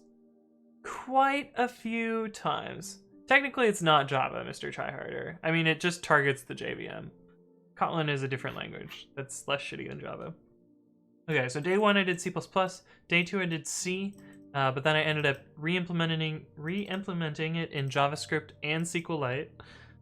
Day 3 I did Bash. That one was actually kind of fun. Bash is a terrible programming language, but like I got it working, and like I think my solution was pretty idiomatic. Day 4 I was drunk, so I did Java because I thought it was going to be easy. But then I redid day 4 in SQLite. This was when I started my SQLite madness, trying to implement the advent of code problems using SQLite. Day 5 I did it in Rust. I also went back and redid it in SQLite for the memes. And later on day 7 I re-implemented it in JavaScript. Is also why I did day 2. Day 2 is an int code, day 5 was an int code, day 7 was an int code, day 9 was an int code, and day 11 was an int code. So I've implemented int code quite a few times. But I spent a long time fighting with the borrow checker here to implement Rust. Day 6 I did it in Perl. Perl was okay, which kind of surprised me, although I doubt I wrote like idiomatic Perl, but it was fine. Day 7 was JavaScript. Day 8, I wrote one of the problems in int code itself to try and see how that would go. That was kind of cool. And then I wrote some Lua. Lua actually, so I wanted to write Lua such that I had to deal with arrays and like the one indexing thing, but it only ended up mattering for like one line in this program, and it was like a 1+, so that wasn't a big deal. Day 9 I did nim, which was kind of cool. I also completed, finally completed my int code computer in SQLite. So I have a full implementation of the full spec in SQLite. And actually for day 9 part 2 I had to do a bit of a hack to make it work. Oh right, when you have this many tabs, Chrome like bugs out and you can't get to the last one. I had to do a bit of a hack because SQLite experiences exponential execution time in recursive triggers, which is basically the trick. This is the trick. Create a trigger, insert, and then the side effect of the trigger is to loop until you hit the termination condition. But there's an exponential slowdown in recursive triggers, so you just like make a small depth of the trigger and then just trigger that over and over and over. So here's my trigger it over and over and over. And in fact, it prints. I made it print out the progress too, so that you can kind of get a good idea of what's going on. But it does work. This takes about 24 minutes to do day 9 part 2. But yeah, so SQLite. Day 10 I did PowerShell. This was by far the worst one. Writing code in PowerShell was very, very painful. Yesterday I did Swift, and today I'm doing Kotlin. So, trying to learn a lot of programming languages. Let's see. The other thing I realized is that this isn't like linked list loop where the loop is arbitrary. You only need to find the length. Oh, yeah. Mr. Tryharder says Rust. Pikachu says, oh damn, Lua. Yeah, the Lua is okay. I used Lua in the Minecraft Computercraft mod. Oh, I didn't know Computercraft was Lua. I just knew it as the computer code language, or Computercraft language. I guess if I would have like looked up more than just like the tutorial when I did it, it was fine. Trader says, "What is int code?" Int code is the instruction set that was invented for this year's advent of code. It's the it's a low level assembly like language, but it's a bunch of like integers basically. Mr. Tryharder says Golang. Yeah, I do plan to do Golang at some point. Oh, Golang and assembly remaining. Yeah, maybe I should do one in x86 at some point. Geek Panther says, how many monitors do you have, and what are your computer specs? I do have a photo, so I can show you. Data, photos, build. This is my current setup, although my microphone doesn't sit here anymore. You can see it right there. It's actually hanging off this shelf here. But this is my setup. I usually put Streamlabs here, Twitch here. See, I've got Firefox over here. I've got my virtual machine here. OBS is in this corner, and chat's over here. So that's how I see you guys. This is my old keyboard. I have a new fancy keyboard now, which you can see in the chat. And yeah, my specs. That's something people always want to see. I have the i7 8700K. I have 64 gigs of RAM. I have a 1080 Ti and a bunch of SSDs, some NVMe. Yeah, my second keyboard. So there's actually a fun story behind this. At work, I run Linux on a dual boot MacBook. But I don't know, Year of Linux on the desktop. When I plug in two monitors to the computer, the screens go black. And so I have to close the lid on the laptop. And I actually use the play pause special key on the Mac, but when the lid is closed, you can't press that button. And so I was like, I want a macro keyboard that lets me play and pause my music. And my friend suggested this kit, so I put together this 2-key keyboard, and this button is play and pause. This turns the lights on and off. But it was a pretty expensive, dumb project, though. Like, I want to say I spent... Well, I mean, I have a bunch of, like, leftover switches and caps, so, like, maybe the cost of those doesn't count, but I spent almost $60 on this keyboard. But I have, like, leftover switches, so... Let's see, 3, 6, 7, 8. I have 18 leftover switches, so probably like $20 of that doesn't count, but like still spent like $40 on a 2-key keyboard. Most of it was shipping though, because it shipped from like China. But anyway, that's that. $60 worth it for the mead. Yo, I love that keyboard. It gets so much use. It's honestly like one of my favorite derpy things that I built.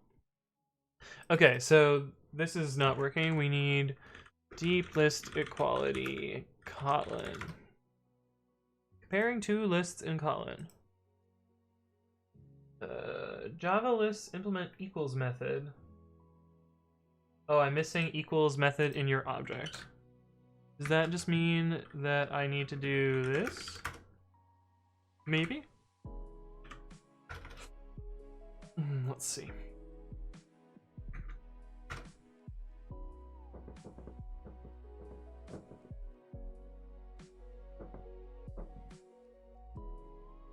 You know, I should probably make one as well. I need some extra buttons. I think a like larger macro keyboard would probably be better. I'd like to add one of those buttons to the back of my monitor, a wipe everything button. Probably a bad idea, but cool to add. Yeah, it would be. I mean, I really like it. It does what I want.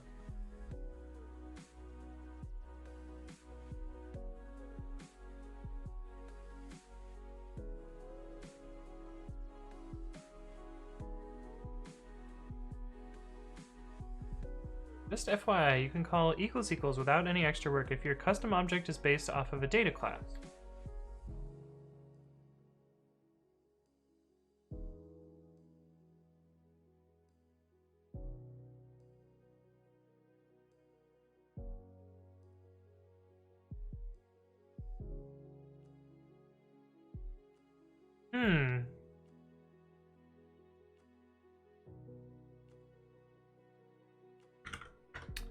They are data classes, so what the fuck?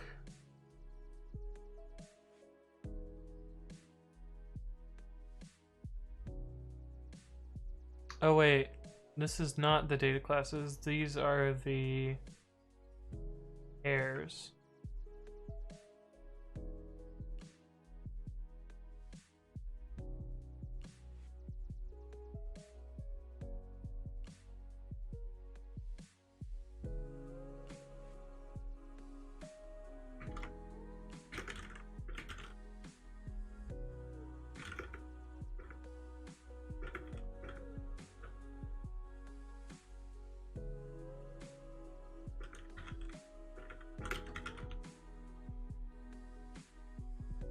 Is it like this or is it like this? I can never. We'll do this. Let's piss off everyone.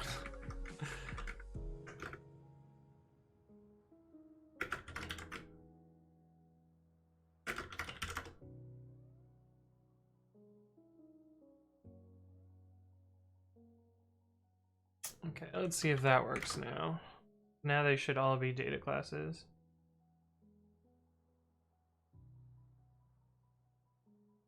Does Kotlin have double equals and triple equals? No, it should just be double equals. I've done this before. I know this works. I don't know why it's having a problem here. Mr. Tryharder says, dude, you never had problem with dual boot systems. My computer always crashes when I dual boot stuff. No, I've been pretty fine with it. Although I've only done it on MacBooks. And, like, most of the problems there are, like, related to Mac hardware. Yeah, this is never completing. For when you get raided by the FBI, yeah. I tried with Windows and Arch too. This space intentionally left blank.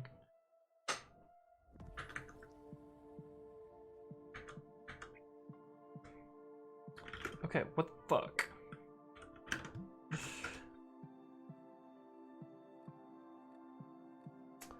Geek Panther says, what do you do at work? Web dev, app dev, or I work on infrastructure. I'm the tech lead of the developer experience team. So we build tools and infrastructure for developers to, in theory, make them productive, but kind of hard. Anthony writes code. Duh. Thanks, stranger. Yeah, I work at Lyft. So what the let me see where the Python solution stops so that we can at least know whether we're succeeding or not.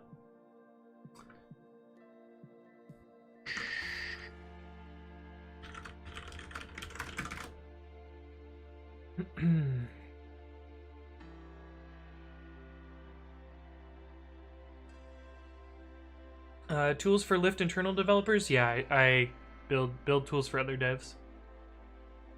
Okay, so if we're greater than this number, then we know we've failed. If Q is greater than this, then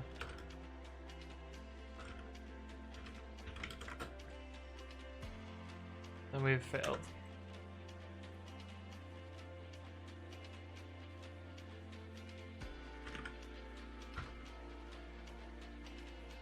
Yeah.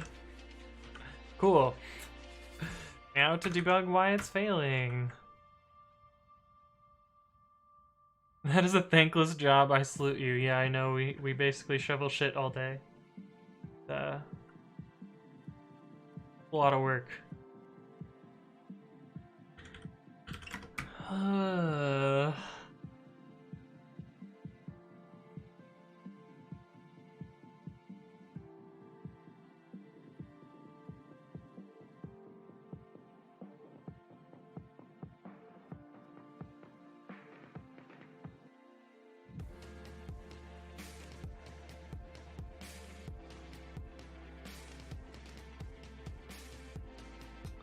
Lyft, huh? We should meet for quinoa and tapas sometime. I'd be down.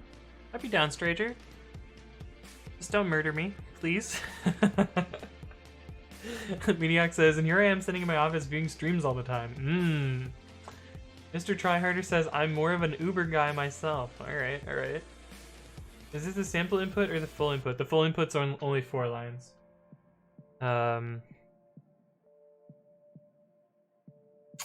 So yeah, this is the full input.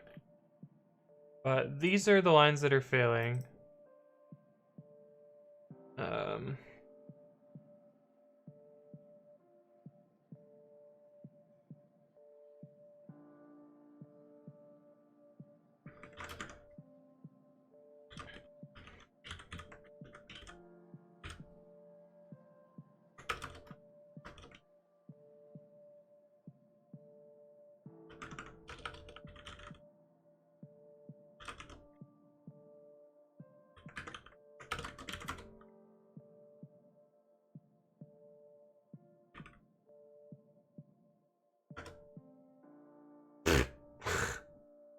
Well, that would be why.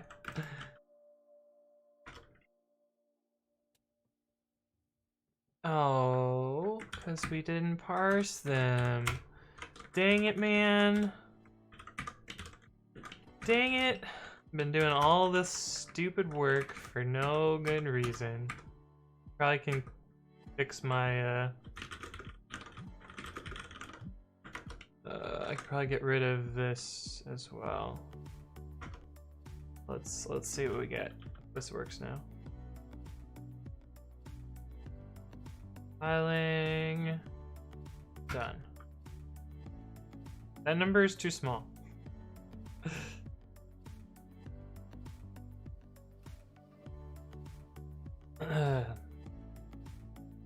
E-Panther says, are you good at C and C++? Yes, I'm very good at C and C++. Why is this number wrong?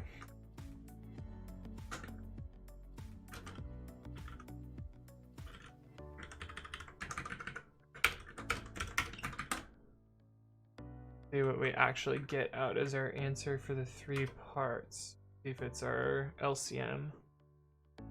X, Y, and Z. X 135024, Y 231614. Z is wrong. What? Stranger says, sounds like Anthony writes code and I have to have a C++ battle. Have you just challenged me to a duel? Decide the best C++ on Twitch. It's probably not me anymore. But I used to write a lot of C++ way back in the day. All right, let me see. So we know it terminates wrong, but it gives the wrong answer. Let's see if we can change this back to pair int and have it still terminate with the wrong answer. That'll eliminate a class at least. Watch that. Do type arguments.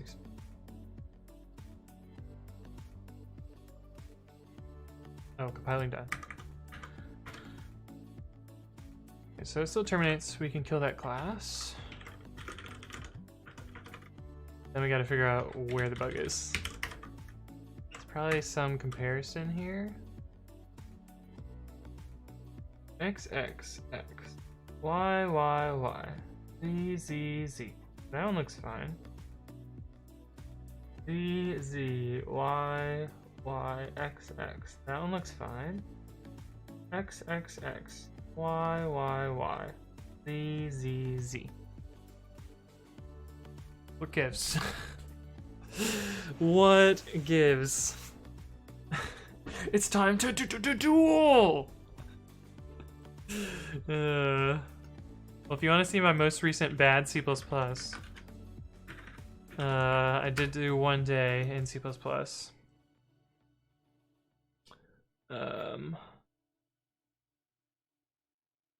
Yeah.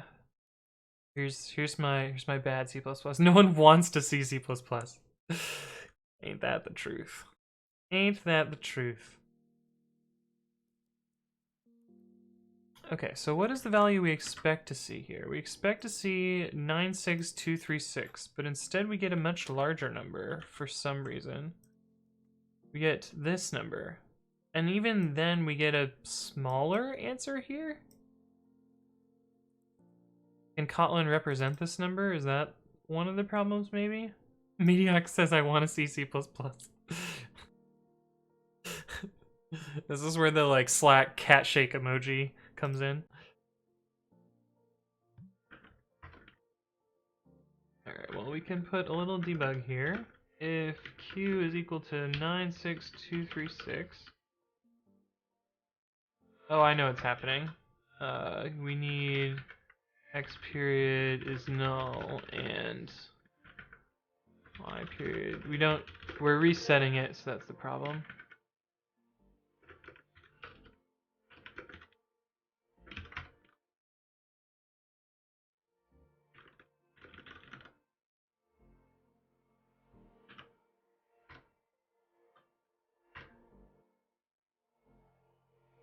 Alright, we get the right values now.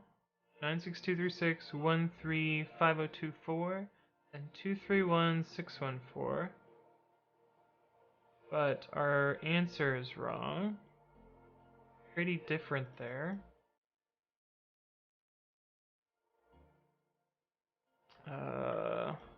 See, is this...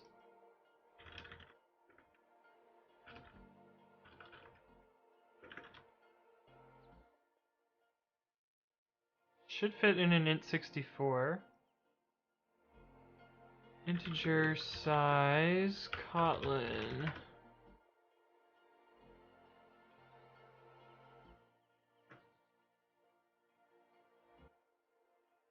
Oh, we want to use long, not int. Dang it.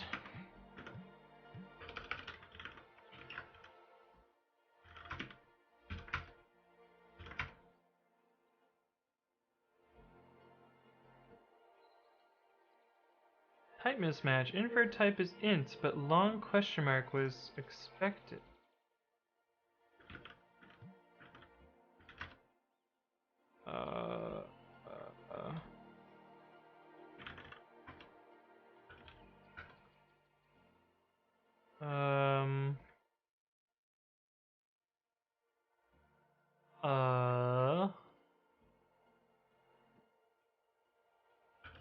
We have to explicitly say long here.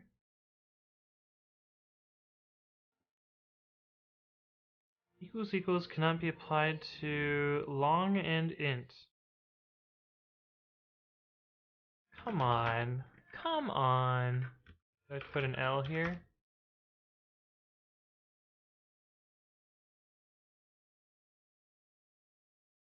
What about lowercase l? I love how it infers the type but won't convert int to long, right? What kind of fucking bullshit is that? The Kotlin will take over the world, surely. Yeah, that's some bullshit. Alright, was that the right answer? 376203951569712. It is the right answer. Dope. I can go to bed. Part2.kt. Add to our list here. Day 12, Kotlin.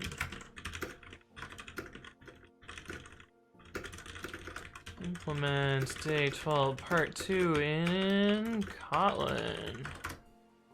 Dope. We did it. We did it, Mom. That sure took a long time. Good game. GG. Yeah, it took a couple hours. But now we get to look at the tab count. You guys want to bet on the tab count? How many tabs do we think we have?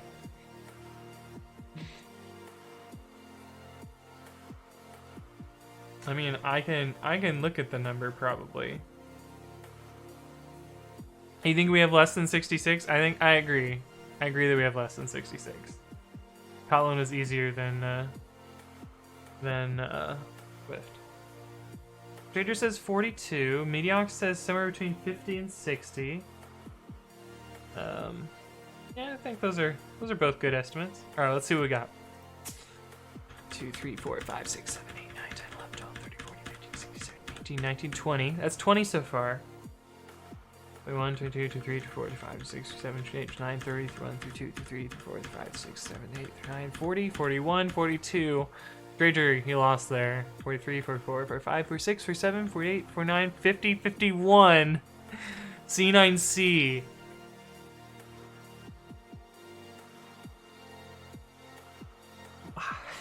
How did you know?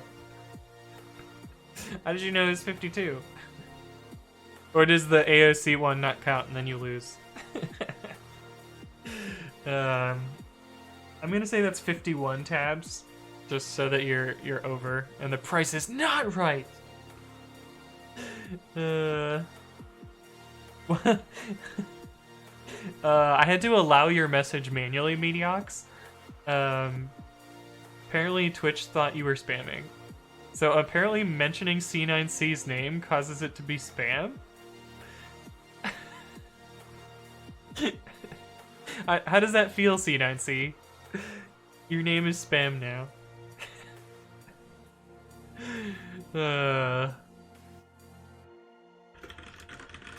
Anyway, I think that's gonna wrap up for tonight. Let me do my little spiel, and then I'll send you guys off to some other stream.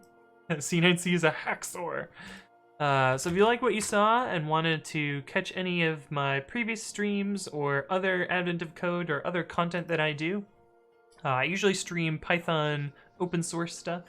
I've been working on my text editor that I'm writing myself. Give a quick demo of that.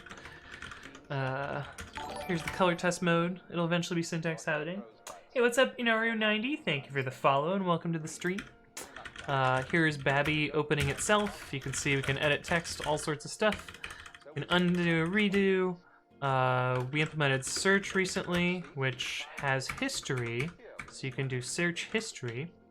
And you can search through the search history with Control R. So there's a fun thing. We also did find and replace recently. There's this nice little demo that I have up here. From import as. This is a search and replace with back references, so you can see that works. You can say yes, you can say no, and you can say A to replace the rest of them, and then you can undo each of those. But yeah, that's my text editor. It's work in progress. It'll eventually be done, and then I can replace my usage of Nano with it. But yeah, I stream that a bunch. But yeah, youtube.com/AnthonyWritesCode. I'm trying to stream every day of Advent of Code at the time that they launch, so that's midnight Eastern. However, tomorrow I'll be skipping because I'm going to be at a party. So I'll see you guys again on Friday for day 13, day 14. Well, probably also day 13, depending on what time I show up. And we might do 13 before we do 14. I might start at like 6 p.m. instead of the usual 9 p.m. my time. Am I invited to the party? Everyone's invited to the party. Oh. the real life party. I thought you were talking about the stream party. I mean, I have a +1 if you want to come. Oh, hi, this is a stranger I met on the internet. Yeah.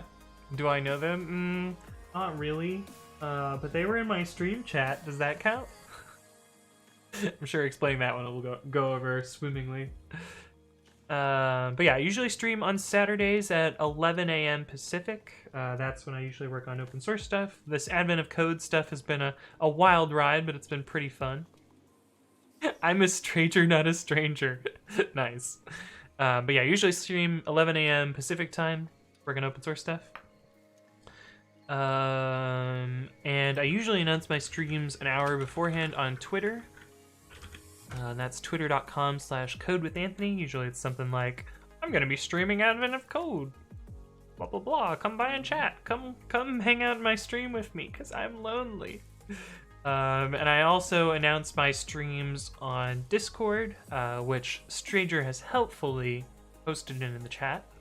You guys are free to join. It's basically a small community of programmers. We shoot the shit, talk about code. Sometimes there's memes. Good time. It's actually probably one of the chats that I enjoy the most throughout the day. But yeah, I think that wraps it up for today, and we'll go find someone to raid. Thank you all for stopping by, and hope to see you around in the future.